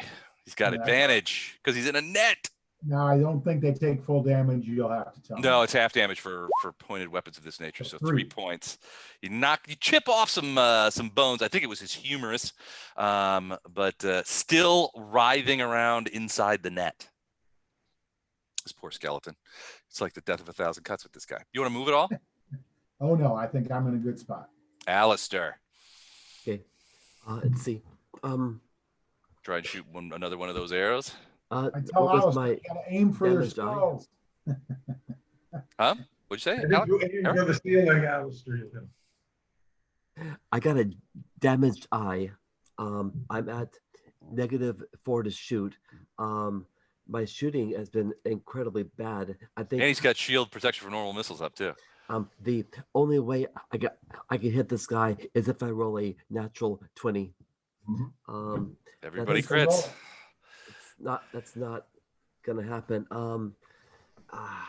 Yeah, but you don't know that. Go for it. You would probably be better if you got a little bit more range. Yeah, you know. So like if you move back like 20 feet. Right. I was trying to be a part of a team and keep these guys constrained. Why should I listen to a treacherous DM?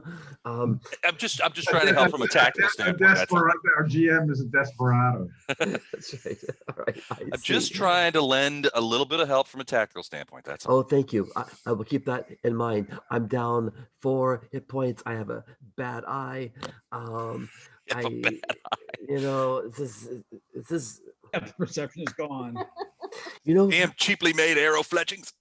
I don't think in this whole campaign, Alistair has successfully shot anybody. I don't think, yeah. I don't think you have. I don't think Cram has done much damage either. I hate to admit it, but I don't think you have successfully ventilated anybody with that bow.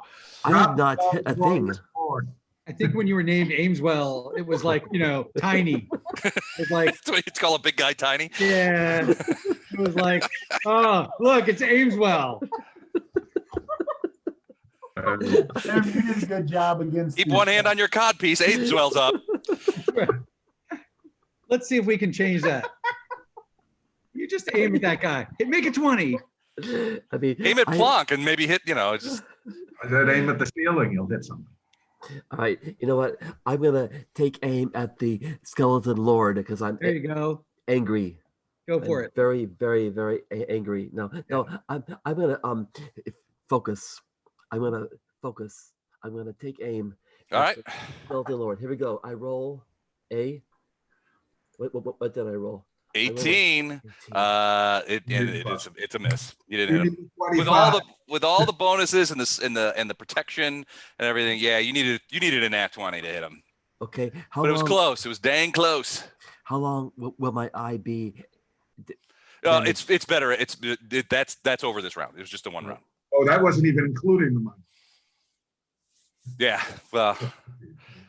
All right. It didn't make much of a difference. That arrow goes careening off. I'm just going to make this my turn really quick. Okay. Oh wait, All Alistair, do you want to move? Get that range, buddy. I'm gonna stay right there. Oh, okay. Yay. All right, Plonk, what are you doing? All right, I'm attacking the guy to the south of me again. Okay. Now this, you hit him before, so you would not get a verm on this if you were able to kill him. Nope, but I am raging, right? So do I get advantage because of that? How's that work? I don't think you automatically get advantage due to rage. That doesn't matter. Whatever. Oh, 22. 22 is a hit. 13 points of 13 bludgeoning knock his ass damage. Right out. Yeah, he knocks him right into a puddle of bones. Finally, I roll an 8. Just bring that hammer down. It just goes right through his I want the spinal hammer column. down. And Alistair, you're hit by bones and fragments. It's like a bad CSI. Catches your other guy. All right, so now you're gonna move. No. Dang, nobody moves. Vistra, you're up. You can see, but you can't hear. So I can see, so I am going to use Burning Hands. Oh, can I use Burning Hands? No. Uh, due to can. deafness? Yeah, you could. I mean, I don't think deafness would. No, preclude no, you. I'll Are you continue with the Firebolt. I'm going to save my Burning Hands for the big bad. Now, do you have to be able to see him? Because he backed up a fair amount. I don't know that you have direct line of sight. Do you need direct line of sight for that, or does it go around corners like a magic missile? Only a 15-foot cone, so I don't think I can That's reach pretty him. cool. Oh, it's Yes. a cone. Get all of these I guys. didn't want to do that yet. No, the Firebolt is, I can attack one of this guy right here, the skeleton. Oh, All yeah. right, is it a cone or is it a single shot? The Firebolt is, That's a shot, right?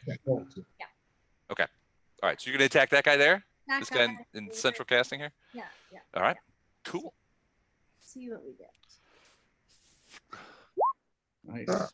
21 will hit. Slam. And then you said wild magic. Let the This boys was got the hot hand hitting, boy, I tell you. 7 points. Oh, no wild magic, shamefully. Okay. I will be sad if with all these spells you're tossing around, you don't get some wild magic tonight. All right. 1d10. All right. So 3 points of fire damage as the firebolt smacks into this skeleton. He's like, he didn't even know where it comes from. He didn't even hear it coming. All right. So now you could move out of the way or come around. Well, it won't even help me if you move. So stay there. All right. Is that it for you? That's it. All right. I'm running out of freaking spells here. Yay.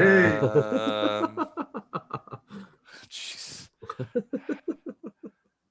I can't get in there to fight. If only we could. These skeletons have too many hit points. That's the problem. They can't hit you, but they take a while. The hit points on these skellies is too damn high.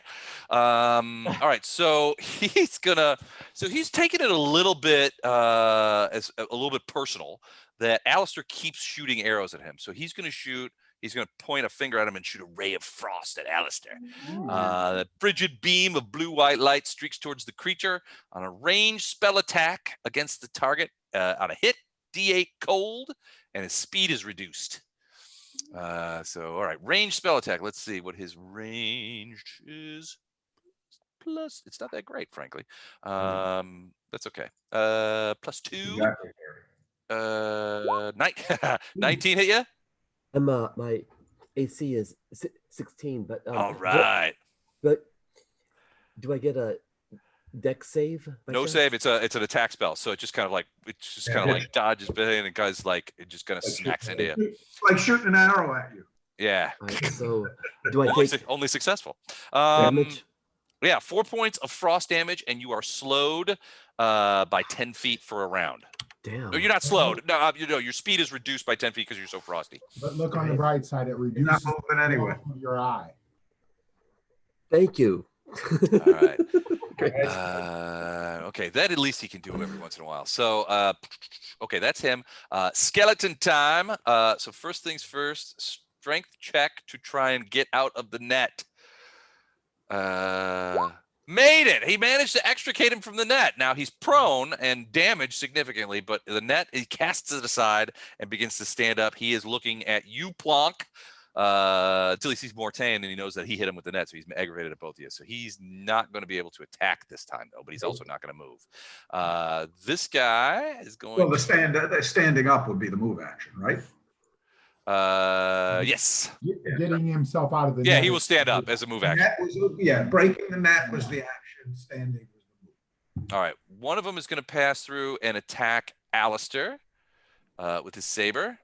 Ooh, 21. I got you again, buddy. You are not lucky Really? tonight. Ooh, 7 points of stab damage now. Okay. And then this one is going to attack Plonk. Can you get rid of the dead one? I can, yeah. You got one on top of the other. That's hard to tell. Yeah, let me. Well, I like to keep them there because dead guys are difficult terrain, but Yeah, but it's okay. Well, no, it's not gonna matter. This is a shield wall fight. All right, so 18 to hit your Plonk or no? 19. 19 to hit Plonk. All right, Tordek. So he misses Plonk. Tordek 21. Yeah, that hits. Ooh, max damage. 8 points of stabberoo. Oh. I will take that, but also Are you doing reaction again? Can you do that I have again? 3 more of those I can do Oh crap! because it's based on wisdom, which is 4. So Okay. I think that's right. So do I can't remember. Do I do a reflex save? I'll pull it up again. Yeah, failed. It's thunder damage. So, or maybe is it con? I get Oh, dex. It's a dex save. Okay, so dex save 2d8 lightning and my there's my dex. So that is not good enough. He takes that full in the face. Okay, 2d8 advance this time. Let's do it properly. 7 points of damage. He has 9, so he is still up, but he is hurt by getting blasted in the face by Dwarven Thunder.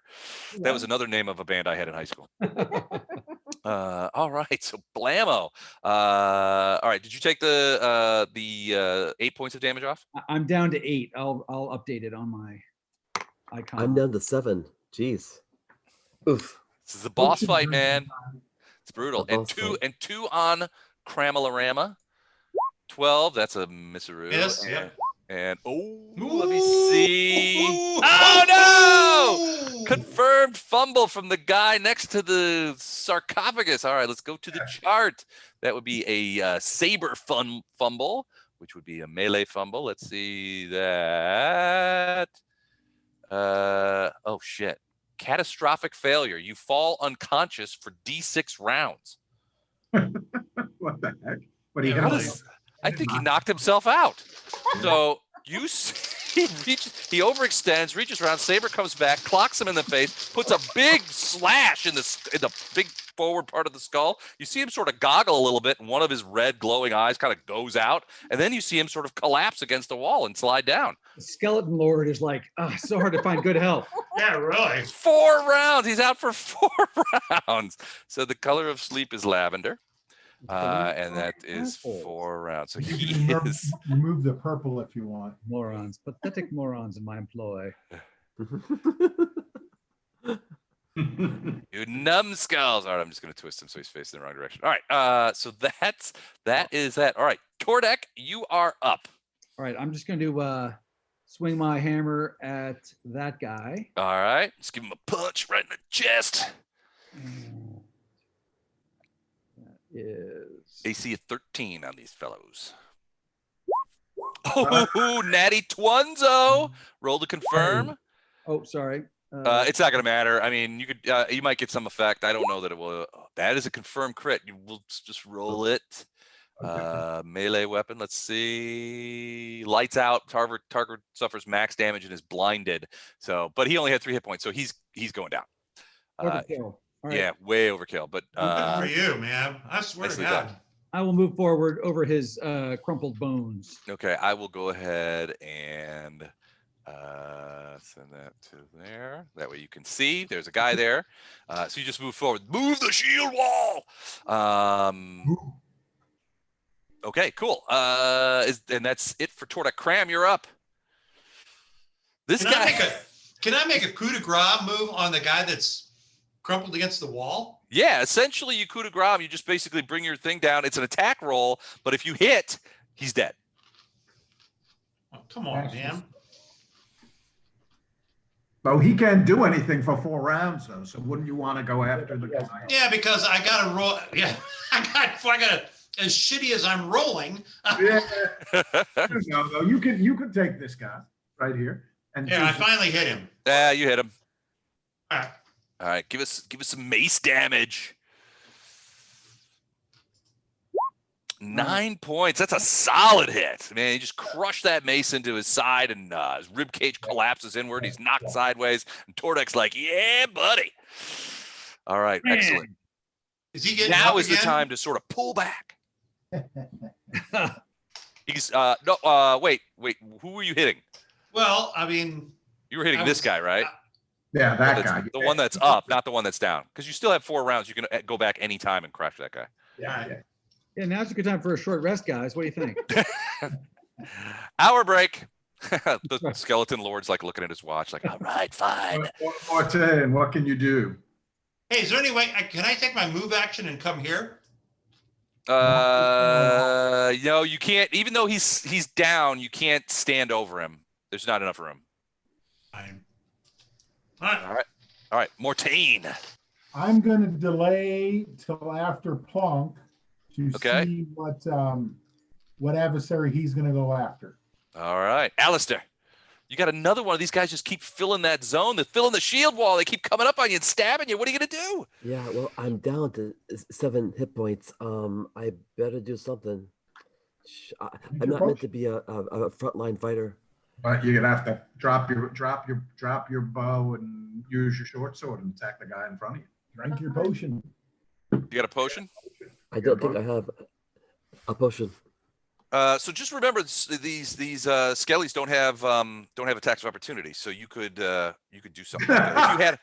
If you had a potion. Stop it now. I'm sorry, what? I said stop it now. He's encouraging you to. Trying to encourage you to break the shield wall. I don't know what he's doing is telling you can drink your potion and they won't attack you. I'm all motion, no potion.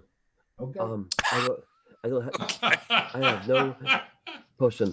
Yeah, I think you should drop your bow, pull your short sword, and. Don't you have a potion of healing? I do not. I have no potions.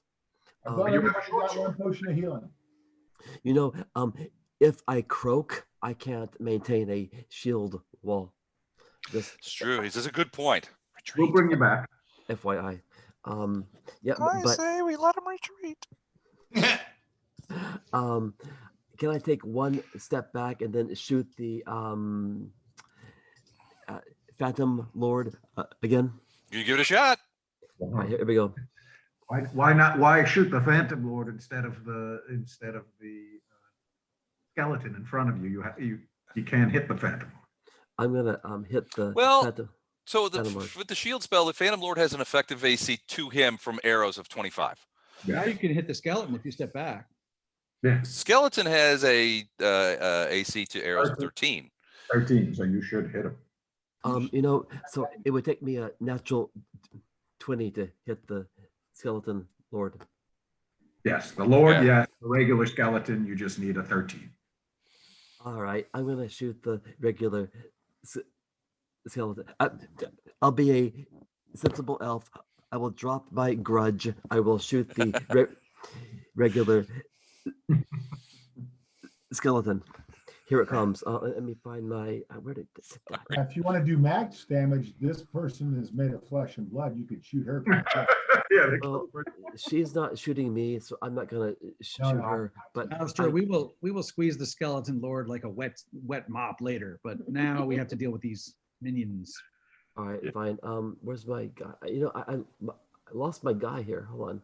All right, here comes a longbow. There we go. Boom. Natural 20. All that encouragement not to hit the skeleton lord. He rolled a natty. There you All go. right, confirm that. Yeah, but he's still got to confirm. Yeah, He's love still got to confirm it though. Still got to confirm it. He still got to confirm it. So he wouldn't have hit. 12 is an unconfirmed crit. They have AC 13, but it's still a hit, and you do get exploding dice. So if you get max on your strikes, you can do it. Nice. Wow. Wow. 14 points, 16 points of damage. So a total of, even though it's half, it's still 8. That's a hell of a shot, man. You just plot that arrow right through its skull, and even though it didn't kill him, the arrow is still stuck in his skull. So he's walking, he's like the Steve Martin from the old Saturday Night Live. How many points does he have left? He has 5 left. I could have really done I some. thought he was hit already. Huh? Not that one. That one's the new one that moved up All right. to fill the spot, because you killed that one and then another one moved in. Okay, I got it. All right. So Fill the now, shield wall. So that's Alistair. Now Plonk's up. All right. So you got to. so I can get a firm then, right, on this guy? Yep. All right. So let me attack him so I can protect Alice. Since Alice shot. So that's what I'm gonna do. Raging Still. Warhammer.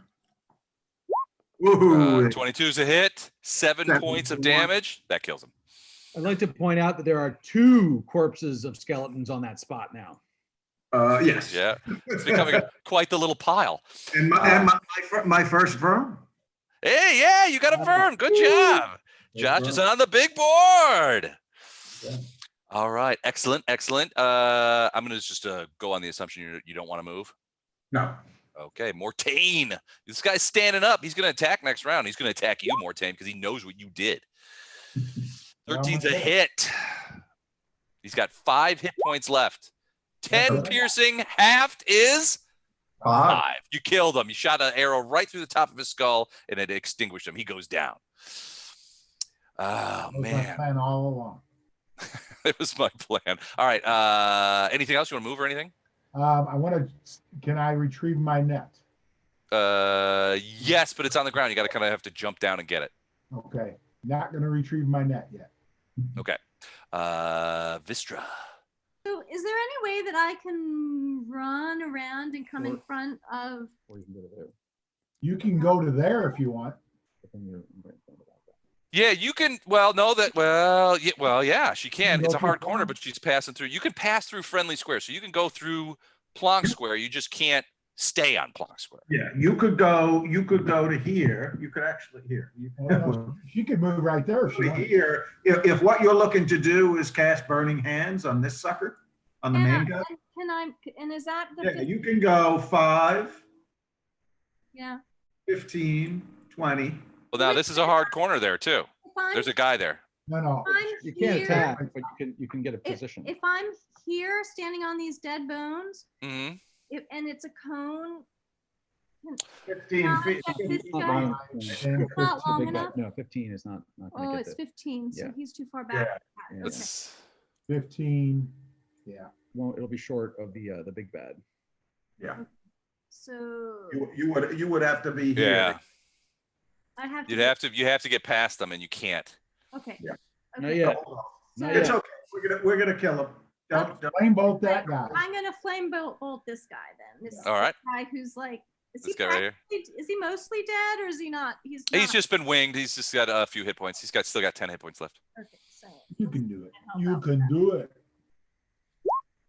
All right. 16's a hit. Nice. let's see. But doesn't she still have to roll Wild Magic? Yeah. Oh, yeah, she does. No wild magic. Save for that one That damage. this time. We live with that wild magic, you know. You just missed a firm. She only got- Well, that's he's unvermable now. So she did 3 points of damage. He had 10, so he still got 7. But yeah, no, that's what I meant. He had she done 10 points, she would have gotten her. Yep. She would have. She would have got her second of the night. All right. So Vistra, that's you. I'm assuming you're not gonna. Well, you can still move if you want. If you want to get into position or. Once we all move, I mean, I guess we'll all sort of. Move up at a certain point. Yeah. I mean, I have more hit points than Alistair, so maybe I will do like a. Because I'm short. I mean, I'm not short. I'm very tall for a dwarf. But anyway, I can pass through Plonk and come right here. Yep. Yeah. I'll do that. And then Be that'll astride the bones. Yeah. Okay. You could even step back one, but that's fine. That's okay. That's good. We'll give it the old college try. All right. Man, I'm running out of shit to do here. Haven't tried to surrender yet. Yeah, that's right. Not. Take off the mask, the rubber mask. Reveal your Mr. Bentley. I would have got it too if it wasn't for you meddling kids. Right. That's right. I don't Come want to use. here, children. I can't do that because I'll end up fucking up my own guys.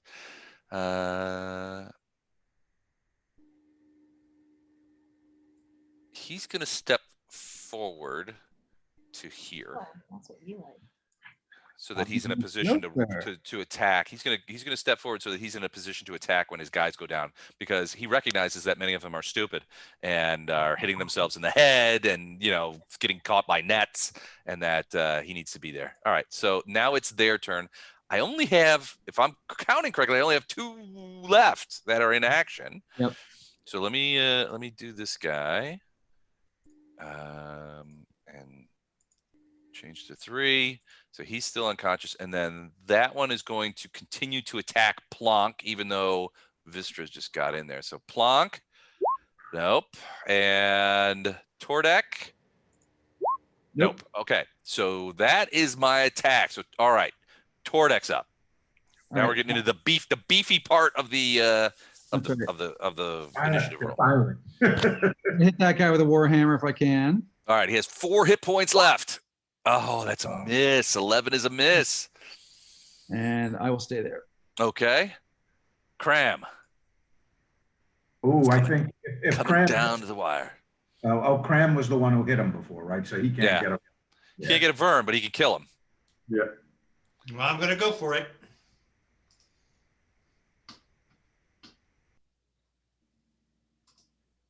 Oh, yeah. That's a hit. Can you put... Oh, yeah, that's doing it. So he goes down. Good kill. Good kill, Cram.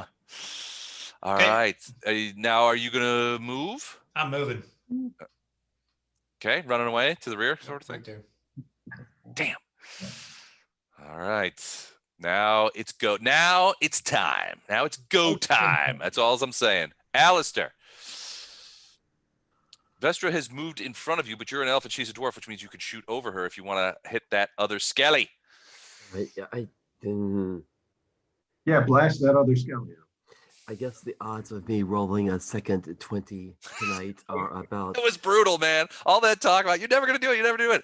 Bam, roll 20. Back-to-back ones, and then had he targeted the boss, he wouldn't have rolled. Probably. All right, I'm gonna target the skeleton in front of Vistra. Okay.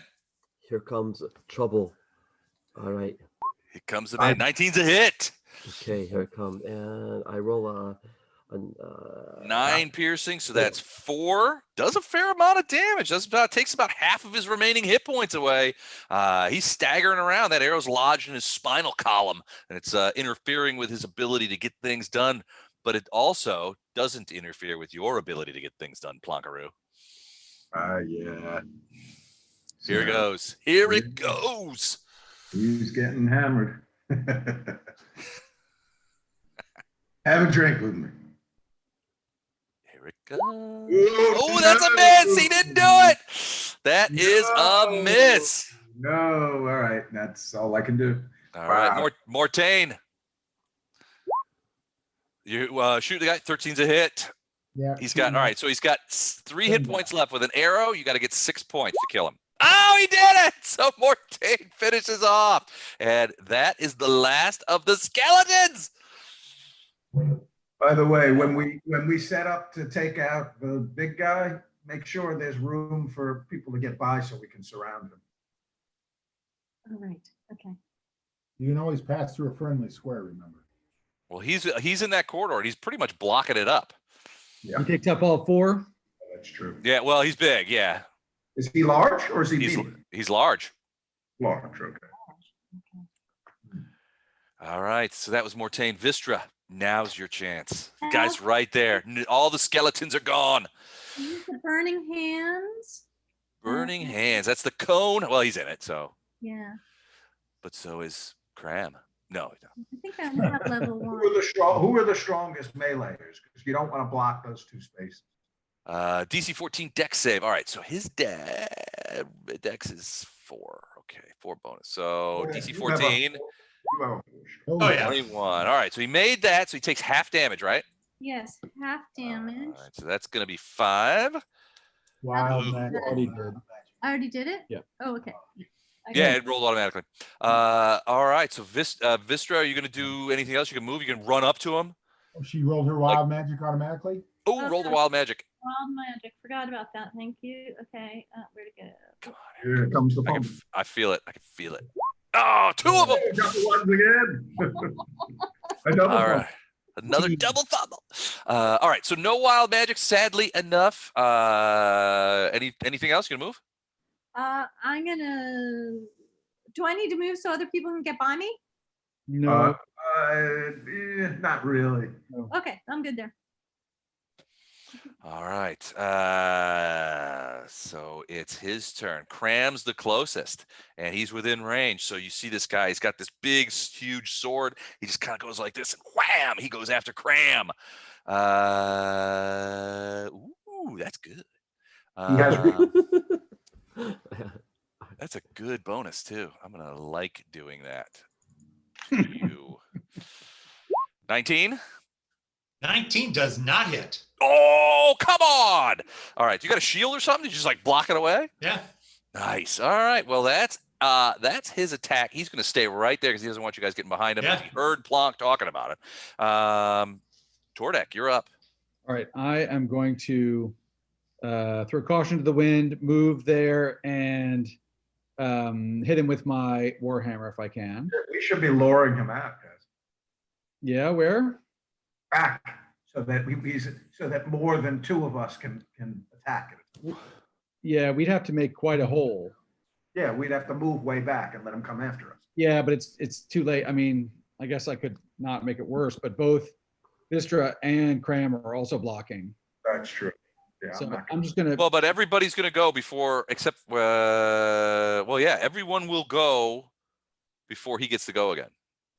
Is there a 5-foot step in this game? There is not. 5 feet. The Constant. problem is that they can Attack and move as long as you didn't your whole move action. Yeah, you could split moves though. No, but there's no place. There's oh, that's true. They could. All right. So they, I'll do that. But does he have an opportunity attack? He does not. So then I can attack, move in, attack, and move back, and make way. Yep. So, Yeah. You would know if he has an opportunity attack, but we'll find out. right. I guess. Well, so. no, he said he doesn't. he doesn't. So Warhammer That's a hit. and damage. Barely, but a hit. Ooh. So oh shoot. It's my favorite. All right. Bam. You hit him right in the guts. And you hear some bones crunching under his raggedy ass robes. And he's like, oh. That hurts. So maybe I will tease him by moving back to here. Okay. So there'll be room for him to advance.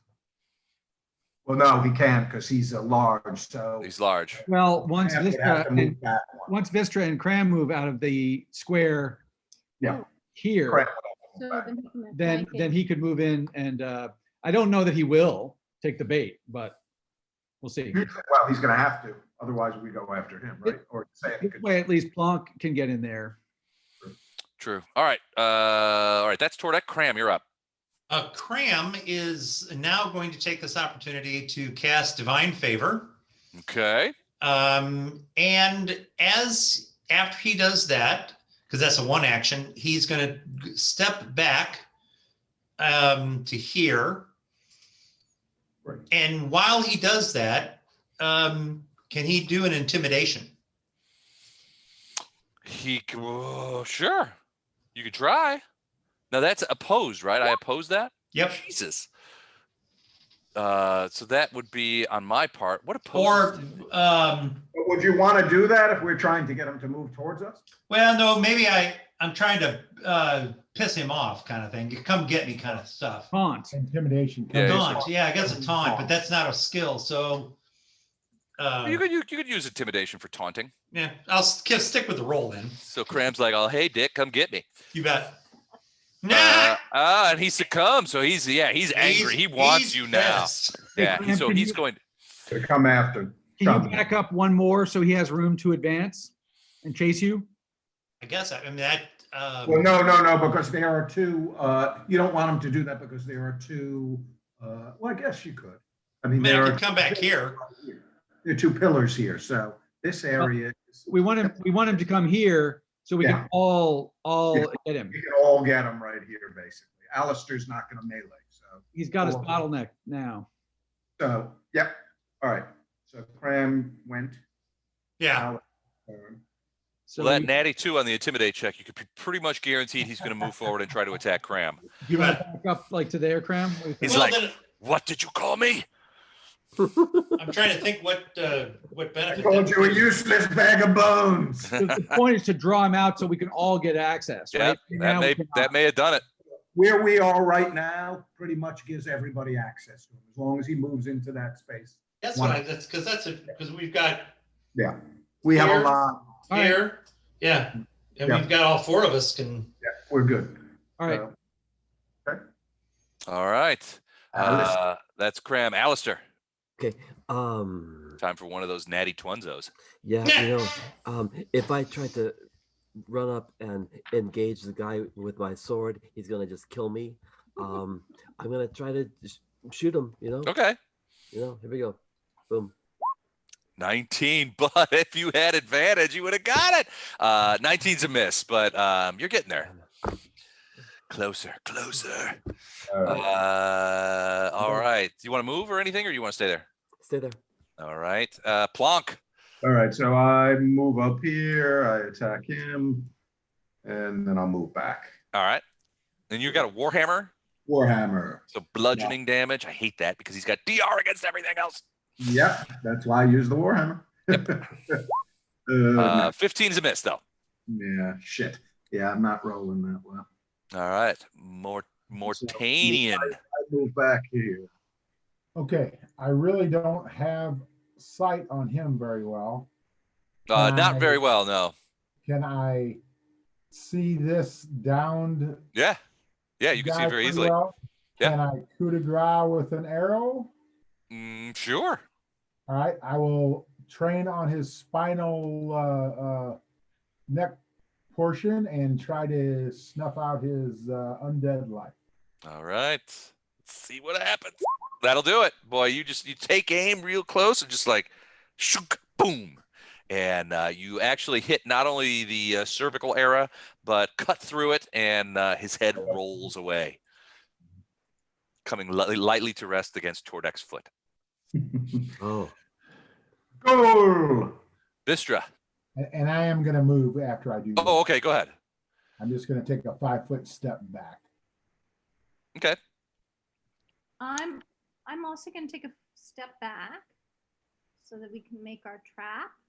And I am going to put I have the holy water.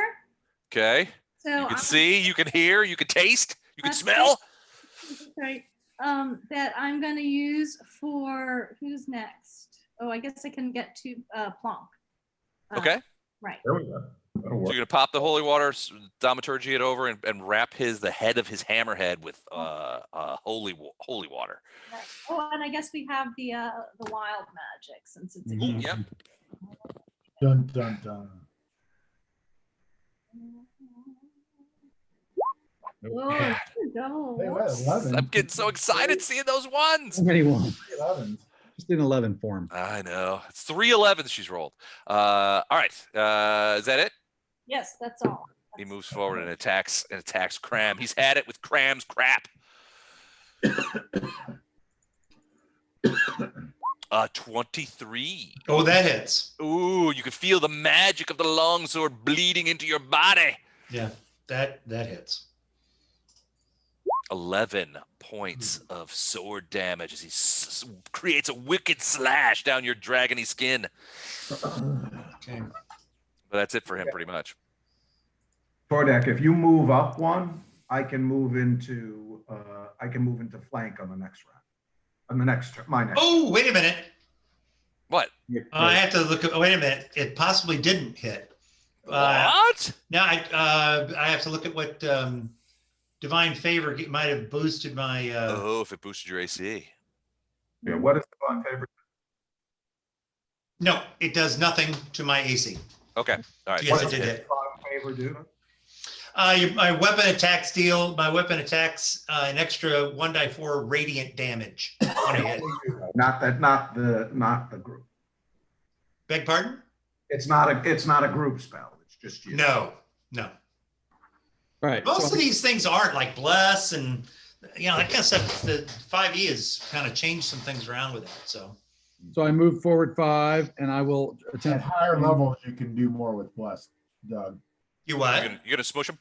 with At my higher levels, you can. do more Yeah, with- But it used to be, you could, everybody benefited, but at lower levels too. It's a hit. I hate you. 6 bludgeoning. He doesn't have DR against it. He's rapidly getting crunched to death. All right, that's Tordek. You gonna move back away, or are you gonna stay there? I like that spot. Stay in the pocket. All right, Cram. Let's see that divine favor in action. Big weenus. Big weenus. Big. He's a big. I don't know, man. We've been taking out all your skellies, and we're about to take out your gigantic. No. Oh, he missed. So does divine favor expend itself if it doesn't use it, No. does it hang out No, it hangs stays. on for full until minute. expended? Yeah. All right. Alistair Ameswell. Graham, you moving at all after that? Oh, No, as a paladin, he's down for the death now. All right. if you, All right. Are there any other skeletons? No, Well- all the skeletons are down. I mean, it's Big basically in front of that hallway is a giant pile of bones. A giant pile of bones. Okay, I'm gonna take aim over the pile of bones, and I'm gonna try again to hit this guy. All right.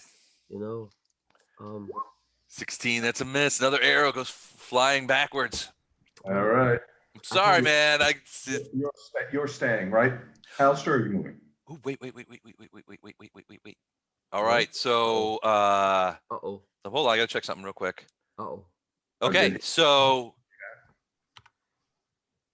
his protection from missiles spell elapsed last round. So it's still a miss, Mhm. but he doesn't have that deflector protect. You could tell that there's something different. He doesn't have the deflection He had a protection. +4, I think he said. So now we only need a 21 to hit him. No, his AC is 20. 20. Okay, so it was +. So Here's the thing. All right, so next round, he's a pin cushion.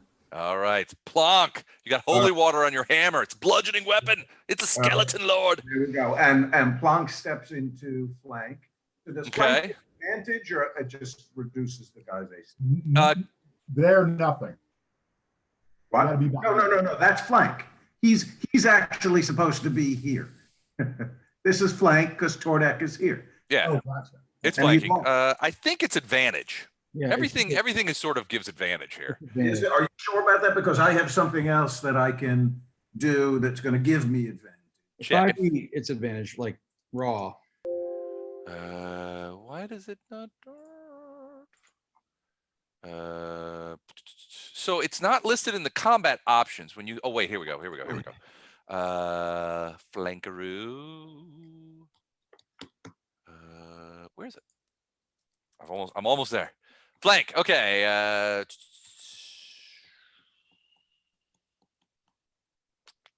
Doesn't say what it does.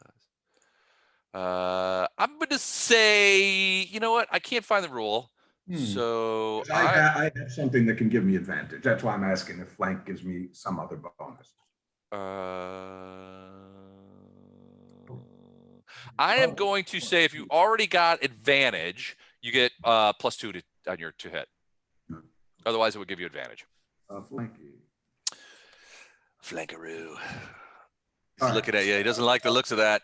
All right. So, and what do how much more damage do I do from that? It's 2d8? 2d6. 2d6. Okay. So first, yeah, so I'm gonna attack. I got advantage and a +2 to against his AC. He goes, wait. Is that holy water on there? Dang it. I hate holy water. All right. Combat action. Here we go. Ready with the advantage and all right, come on, baby. Here it is. Ooh, yeah. Advantage 20. That's a hit. Yeah. It's a 20, but -2 as well, right? So it would have been. Why would it be -2? Or +2, so it would be like. Oh, +2, so 22. Okay, yeah. So, yep. So that's a hit. I do 8 points just from the base. All right. Yep, and then I do 2d6, right? So roll 2d6 more of bludgeoning damage. Oh God! So minimum radiant damage. You want to know how many hit points he has left? 11. Do the math. I would have taken the math. Can you believe I rolled double? He's still up. He has anyway. 1 hit point left. Mortaid, you could take him out with a Mortaid, you're killing all these guys. With a short bow, by the way. That's not good. Chance of me hitting this guy's little and none. I Unless cannot get believe I rolled snake eyes. And so, Tom, I think you on that coup de grace, you got a Verm too, because the only other guy that hit that guy was himself. That counts as a Verm. That's fine. Does it? Really? It does. Yeah. He was only hit by one other person. Doesn't matter if it's him. But it's an own goal, though. Now that's funny. Okay. All right. So Mortain takes flanking on this aim. guy too? I guess I do. Do you Yeah. get what? I get a flanking. I get to add He's got 2. 1 point. He's got one. Unless you're a rogue, you don't get flanking bonus for archery. No, but he's got 1 point left, and you may not need So it. what I'm saying is because Tordik is here, he's here, and I'm there. Yeah. No. Well, but are you a rogue? I am. Oh, well then yes, you would get a flanking bonus. Okay. So if you have advantage on him right now, I don't think so. Do you have advantage I'm for not any taking reason? advantage, I'm just saying flanking. Well, flanking will give you advantage, or if you already have advantage, it gives you +2. Okay. So I don't think I have advantage. So You get advantage then from the flanking. All right, here we go. All right, miss Ooh. humble. 13 is going to miss. Oh, well, it comes down to this. The last person before he gets another attack is Vistra. Vistra, you could end it now. With the firebolt. He's got 1 hit point left. Okay, let's Flash him with holy water. In the mausoleum. Oh, can I do that? It's a ranged attack. If you're going to throw holy water at him, you can still miss him. Well, she's got shape water. She can. You need a 20. You need a. So the way that the 2d6 only works if it's on a weapon. Oh, gotcha. Okay. No, you can throw holy water. Wait. But it's a ranged attack. But then it's a ranged attack. It still would be a ranged attack even if you magicked it over, So you would need to roll a 20. because you could dodge it basically. Yeah, I wouldn't do that. Okay, I'm gonna use my trusty firebolt. All right, trusty firebolt, Wait. AC 20. Well, I mean, either way, it's going to have to. My trust is Say chill AC 20. touch. Is there one? Chill touch. It's also a cantrip she has. But is that Is one that range or is that you have to be next to him? No, it's 120 feet. Okay. But is it one that's a save and a half? No, it's a ranged spell attack. Oh, it's a Don't worry about the slave for half. They're all Okay. just All right, do firebolt. firebolt. My Yeah. favorite. Firebolt. Okay. Fire damage is good Oh no, against this dude. didn't hit. Firebolt, a 9 is a miss. The fire he dodges out of the way, and now it's his turn again. And he's Wait, gonna- I gotta have the wild magic. Oh yeah. Oh yeah. Oh, okay. All right, it's his turn. Out of the way. 1 hit point left. No. He's gonna use it on Cram. Cram. No, he's gonna use it on Plonk. He wants Plonk because Plonk got him with the radiant damage. Now he thinks Plonk's a tougher guy. So here comes Plonkaberoo. Ooh, natty Twunzo. Confirmed. Does 25 confirm? Ow, it's a critical hit. Probably his last attack. Melee crit. Earth Rumble. Target suffers max damage and is tripped. You fall to the ground prone. Okay. You are knocked prone, and max damage is D8 plus 5, which is 13 points of damage. That's fine. And you are prone. I'm gonna kill you, motherfucker. Tordek's up first. He may get you first. He may get him first. I'm gonna warhammer his butt. 18 is a miss. It's going to come down to Cram. That's gonna come down to Cram. That's what they said in the emergency room. Cram's going to get a verm out of this too. Man. No, everybody's hit this guy at various points. Things. Oh, really? So Yeah, a lot of people have hit him. So, all right, Cram, this is I it. haven't. I don't think. You No. haven't, but Vistra did, Plonk did, Cram did, Tordek did last time. It's been a round robin. Here it comes. Here comes Cram. all right, with a cry of vengeance from my God. No. Miss. A miss. Oh my God. All right. Hold on, I can't believe divine favor Hey, doesn't. Hey, doesn't Les. I had flanking with Plonk. No, but no, but Plonk hasn't gone yet. No, when I attacked just now, I should have had flanking. you had advantage.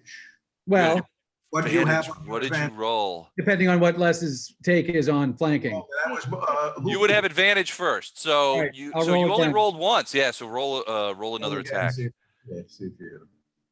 All right. Oh, no. Oh no. Oh, missed. Oh. All right. You're right. That's true. All right. So I cannot believe Cram missed. All right. missed. Alistair. He is a terrible excuse of a paladin. All right, Alistair. AC 20. The shields are down. Oh, another miss. Oh. If any. Plonk rises from the ground and goes, "You're dead, buddy." All right. You get one attack Here it is. with flanking. Did good. Flanking and also with advantage because I used He stood up, I think. Okay. So Yeah. He stood up first. advantage and the 2. Here we go. Oh, Oh, he got him. It's Plonk him. over. It's over. He goes down. Plonk finishes him off. It only took extra time. another round, another way around. That was like, he knocks me down, I get back up and one punch knock him. You knock him down with that It was weapon. He like falls to the Rocky. clatter of bones. It The was like sword Rocky. lands on the ground. Ting, ting. And Rocky and Apollo Creed. I get knocked down. I get up again.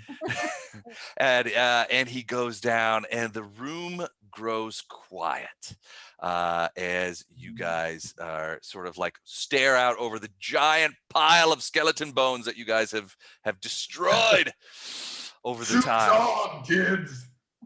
The sword radiates magic, and you look around and you're just like, what in the heck happened here? There was a dozen skeletons and a skeleton lord guy. This guy technically was a skeletal champion and had a couple of levels of sorcery. Yeah. Tough opponent, but you guys eventually got through. Who's got Good the look. lantern? Who's got the lantern to get the I'm holding the flame? lantern. You got the lantern? Yeah. All right. So that woman is still over there. She's quietly sobbing. It is. If she wanted to be first, maybe we should let her claim the light. Oh. Scotty, no. But you also see saved her that. life. You also see that the lid of the sarcophagus is open, and inside you can see the bones of one who is presumably Kassen. After she gets,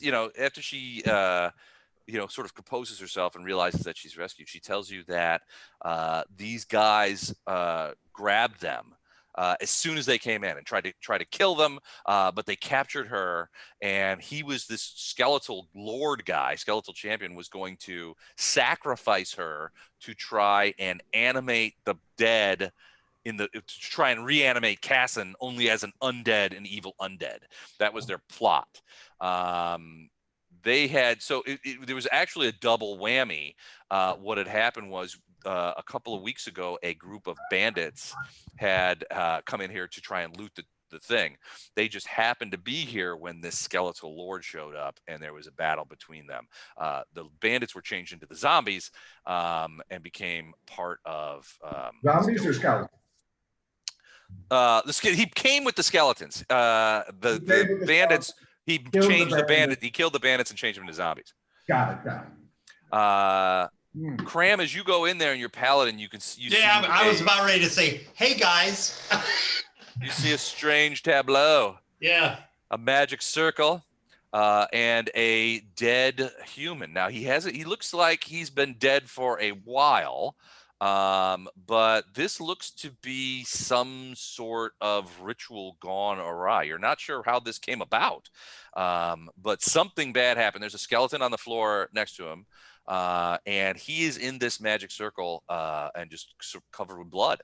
Something bad happened here. You can't help but think that somebody came in here. Maybe it was one of the bandits, because this guy is human, tried to conduct some ritual and somehow maybe got the attention of this skeletal champion, or somehow called him here, and then all this stuff started to happen.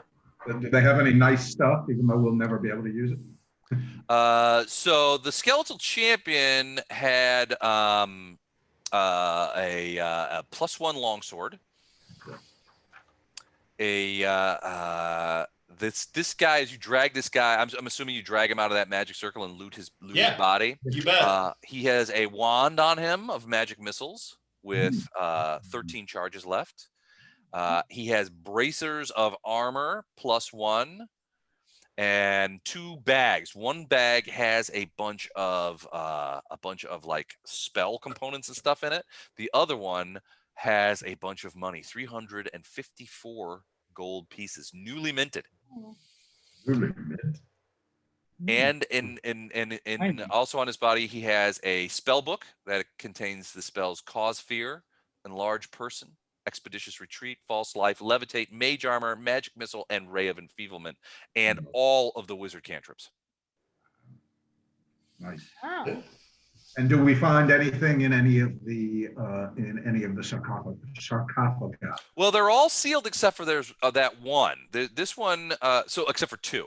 This one, which you suspect this guy opened, just has you can see you right here is the guy that you think came out of that sarcophagus. There's nothing in there from a point of view of grave goods.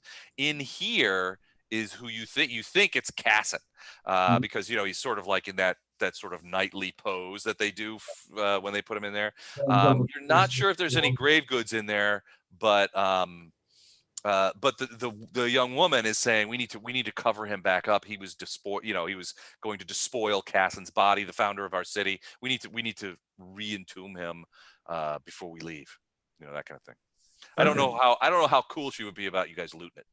So we do that. And are we supposed to take the Everflame? Yes, you guys have to take the Everflame back. The idea is that you guys come back and they don't necessarily broadcast what happened here. It's just like they're back. Some of your children are missing, but we got one. You actually are able to bring back 2. Yeah, 2 of the things. So you guys get. So you guys put the lid back on, and you see Kassen's spirit sort of rise out a little bit. He looks at you and gives you sort of a nod of approval. And as you do, you see fire shoot from the ever-flaming torch, and it kind of just goes into Tordek's lantern, and it lights it up himself. And then the apparition disappears. Nice. And so you guys completed the Crypt of the Everflame successfully. So congratulations. I promise never to run one-shots like this again. Too bad we went all the way back to town without this woman's brother. We forgot him. No. Well, once when you pick him up, once he sees her, he calms down considerably. More than anything, he was worried about her. So they hug, and he's like, these guys saved me and that kind of stuff. And you guys actually get back to town without incident. Get back to town, and they're happy that you got 2 of them, but they're sad about the other guys and the other kids. The mayor's like, I'll take care of it. He gives you whatever reward he promised you. I don't remember. It was so long ago. Did I we think it not- was. I think it was 100 gold pieces a piece, something like that, Oh, to fix it or something like that. Nice. did we ever Uh, find out what the magic is the key? What Oh, that was yes. all about? The magic is the key pool. No, you guys didn't go back there and do that. There were several. So frankly, there were several rooms in this complex you guys didn't go into. So, I mean, Alistair will tell you that he saw blue fungus and heard water running, and you guys didn't even go into that whole wing of the place. Hmm. Blue fungus. Yep, remember you kind of went forward away from Oh, the Yeah, fountain. Yeah, right, when yeah. him and I were both feared. Yeah. Yep. I do go back by the fountain and drink. I assume it restores. Those of you, so you can only drink from the fountain once. So if you haven't if you haven't done it yet, you can drink back and you get all your hit points back. all have not thrown. We'll have the brother and sister drink from the fountain. That'll Yeah. make They're, sure, yeah. once they get outside, I mean, being in this crypt, they're still a little freaked out. But once you guys get outside under the sun, and and they finally sort of dawn, they finally come to the realization that they are safe. They calm down considerably. You tell them don't go by the lake. There's deadly vipers. Don't go by the lake. No, there is actually a huge snake in that lake that is biting the crap out of people who stop there. So, but yeah, so Marks. congratulations, you guys did. Thank you very Well much. done. Thank you. My Yeah. pleasure. Good job, guys. Well Thank you. done. So, so obviously that was a bad call for a one shot, but It's a 5-shot. it was a 3-shot. shot. But so I was talking with Tom Bowman last time after the game, and so I'll still continue when I have opportunities. I'll still continue to do one shots. I think I will make a couple of changes. One, I will actually look for. I swore I thought we could finish this in one night. So, but I don't know what the hell I was thinking. But I will look for much shorter modules. I will probably dig around in the old Society modules, the Pathfinder Society modules, because those were meant to be one shots, single session events. So I think there's probably some gold there. Also, I will probably, our first night we had 8 players, something like that. So I will probably, when I do one shots in the future, probably say that we got a 4-player limit or a 5-player limit. Yeah. Actually, Les, this group would be perfect for Mad Professor Ludlow. Think so? Well, I'll I have think, I think they would enjoy it very much. Okay, I will. Who would I don't enjoy think it? but I don't think that's a one shot. I'm not sure. You'd have to look at it. Well, I think I think it's okay to run a module if we know it's going to take 2 or 3 sessions. True. Would you guys be? Would you guys be comfortable with something like that if we had to do multiple sessions? Because there's really no regular schedule, is the thing. Yeah. You know what I would love if you were up for it. I mean, I mentioned this. Well, it sounds like everybody on those extra Sundays wants to do B team, but Yeah, I told them that the Traveler guys were going to be pushing hard to the net though. yeah, I wouldn't mind traveling. I prefer traveling. But what I was going to say is it would be great, Les, if at some point we could play using Pathfinder 2nd edition rules, like Tomb of Horrors or something like that. Oh yeah, like a high level one. Yeah, like one of the high level. Yeah, Okay. we'd have to build the character around it. Yeah, something like that. Would you guys be interested in doing that? Rolling up a one-shot high-level character to do something, to do a high-level module? It wouldn't be a one shot. It'd probably take like 3 sessions or something. Oh yeah, it would take a while, but it would be essentially a disposable character. It'd be one and done, one module and done. I mean, Alistair is totally Are these ready for these Horrors. characters one and done? yeah. No, okay. Oh, really? I really love And by the way, with the Pathfinder ones, you can use pre-rolls. You can use the pre. Well, so to Gwen's point, these don't necessarily have to be one and done. If we're going to do other one shots, if you guys, and I will say that this will be more than sufficient. You guys are 2nd level now. This will be sufficient to push you to 3rd level. If you want to level these guys up and be 3rd level characters, the next one shot that I have, I will find something that's appropriate for 3rd level characters. Or If you want to use you these could do it characters. this way, Les. Or you could roll up a whole new one, whatever you want to do. One shot, determine what level they should be, and then if Gwen likes to play Vistra, and it happens to be a 5th level character, she just takes them up to 5th. Just ramps it up. Okay, yeah, that would be doable. Yeah. If it's a one shot, it doesn't So it's a matter. little. I mean, if it's 5e though, it's harder because I don't know who has the core rule book, but I'm not going to buy the 5e. I have the PDF. If anybody needs the 5e books, I have them in PDF, and I think they're on the Dropbox, so you should be able to access them. Everybody here has access to the Dropbox, right? Too, yeah. Okay. Let me just double check real quick. I'll be right back. eBay, $12. eBay, $12. Great, thanks. I'm getting a lot of notices from stuff. Okay, so late night game Not night. much with that. Yeah, I'm really Dungeons trying Dragons to 5. put Yeah, more- so the player's handbook and the Dungeon Master's Guide and the Monster Manual are all in the Dropbox, so you guys can download those as needed, the PDF versions. Yeah. My notes. I probably won't play as many one shots with 5e because I'm trying It's to not your play- game. I get you. So what were you saying, Gwen? I'm sorry. I had written down it was 200 gold pieces each in mine. 200 gold pieces. Okay. I don't know if that's, it doesn't matter, but I mean, that holy water is really cha-ching. You have to. Does good. It's expensive. It Yeah. is expensive. Yeah, how much does it cost? I think it's 50 a file. Yeah, I spent all my money on.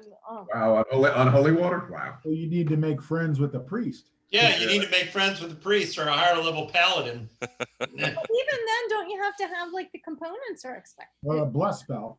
The Yeah, it's spell. bless on regular water or purified water or something like that. And then, of course, I rolled the snake eyes when you gave it to me. That's true. Minimum damage. That was awesome. You know, Freaking I awesome. did get up off the ground and knock his block off. I'm just disappointed no more wild magic happened. Yeah. But if she keeps this character, there'll be other opportunities. I have a feeling that Vistra will be back. It was a lot of fun. Yeah. Well, did you guys have fun?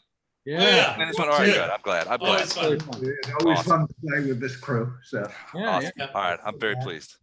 Yeah. All right, cool. Well, I'm so it's 12:30 on the East Coast. So if you guys need to bail, I'm gonna stay online for a little bit. I'm just gonna take a quick whiz, and then. And when we But see- if everybody wants to stay, we can hang out. And Plus, I don't know if my vote counts, but I vote for the gin and tonic to fly on that odd Sunday. all right, so we got two votes for Traveler. Traveler, yeah, Traveler. Even though I don't play it, that just messes with the B team. Yeah.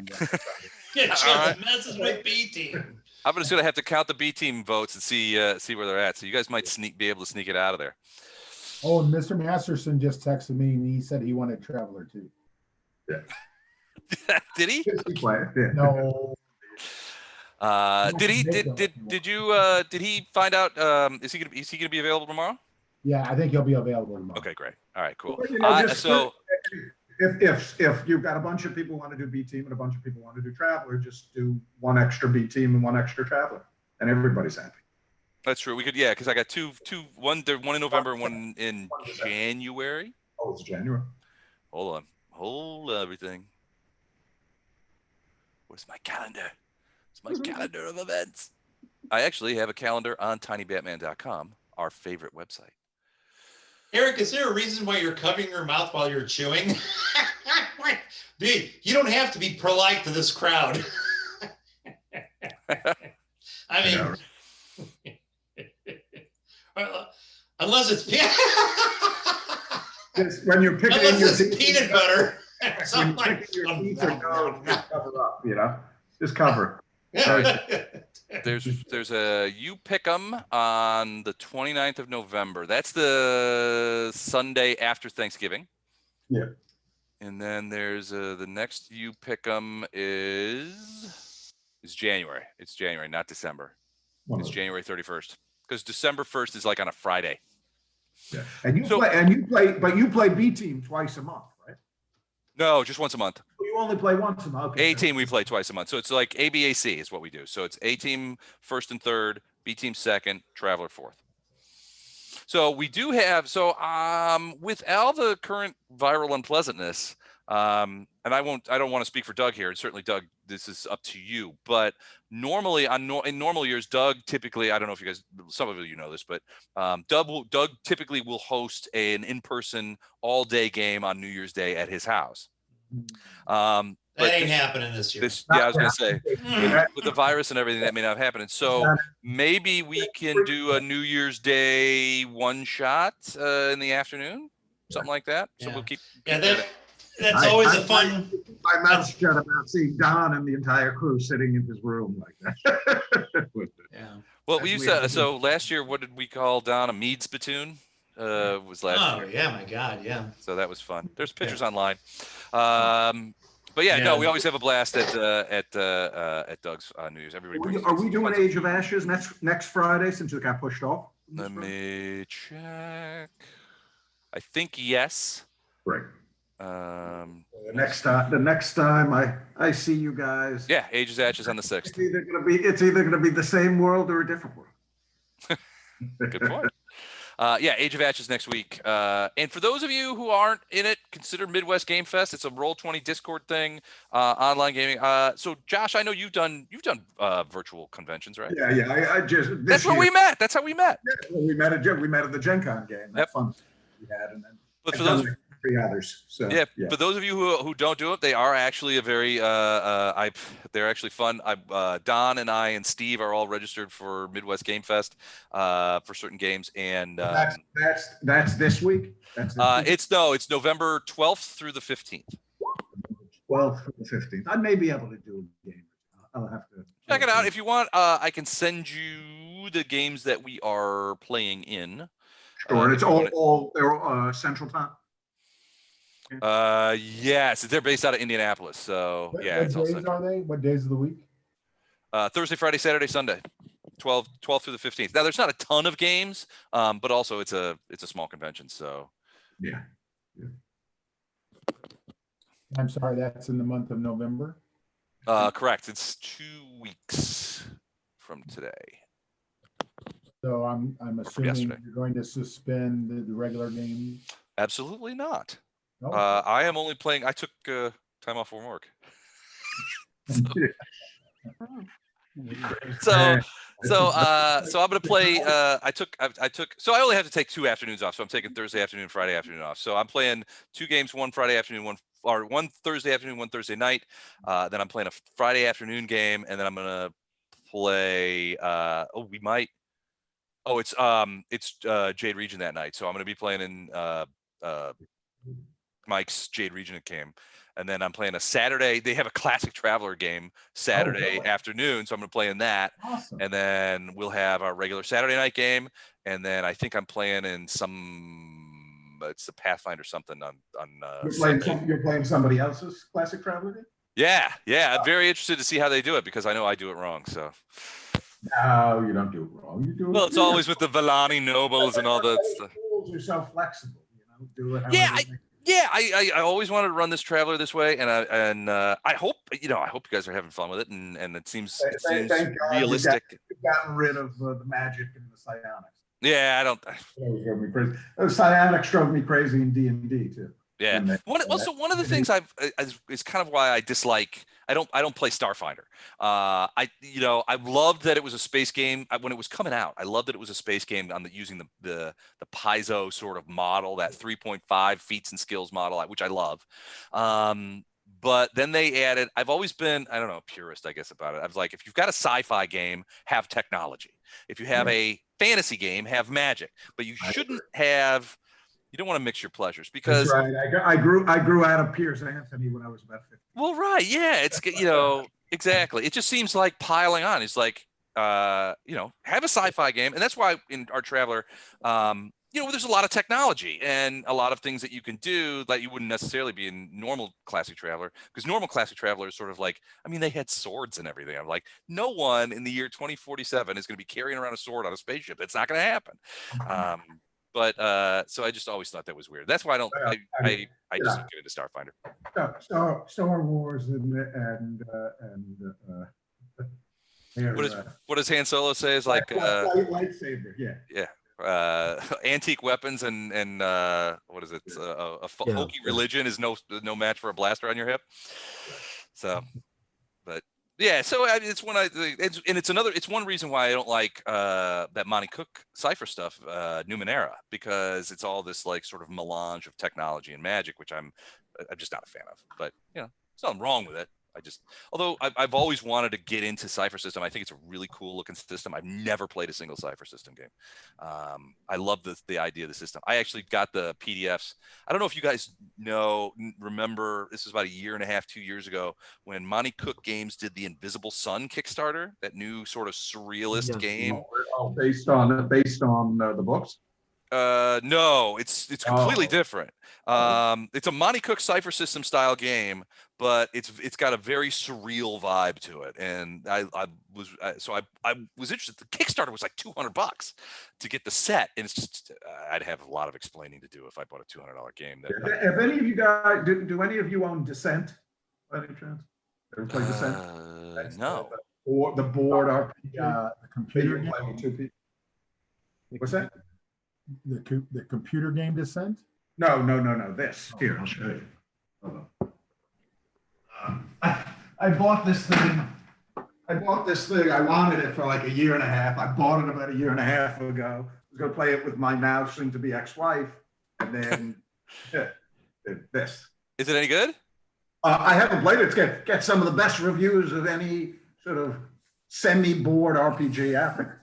So It's supposed to be great, but you know, it's you don't have to learn as much as say playing Pathfinder or D&D. we bought this at convention a couple of years ago, and a similar kind of thing. And we've ended up playing this a couple of times, and it's really fun. Scythe. There is just so much you can buy. We played with a guy at convention. He had all these like little baskets and add-ons and shit like that. It was great. 12 other boxes associated with it now. Yeah, same with Scythe, but it's a really good game. Yeah, it's an entire. You can create like an entire adventure path. Mm-hmm. But, you know, it has little plastic, forts and castles and houses. Yeah, this does too. It cards and all kinds of tokens and just really complicated. But played it a couple of times. It's really fun. Yeah, the nice thing about this is you can play with two people and you can switch back and forth who runs the game and who's nice. So it requires sort of a game master then. Yeah. It does. Wow, It's okay. like I said, it's supposed to be an easier to get into, really well done fantasy role playing game. Nice. But they give you a board instead of using maps. Right, gotcha. Okay.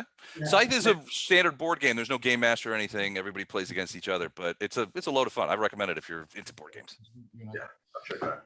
All right, guys. Good night. You out? Yeah. All right. Nice. See you later.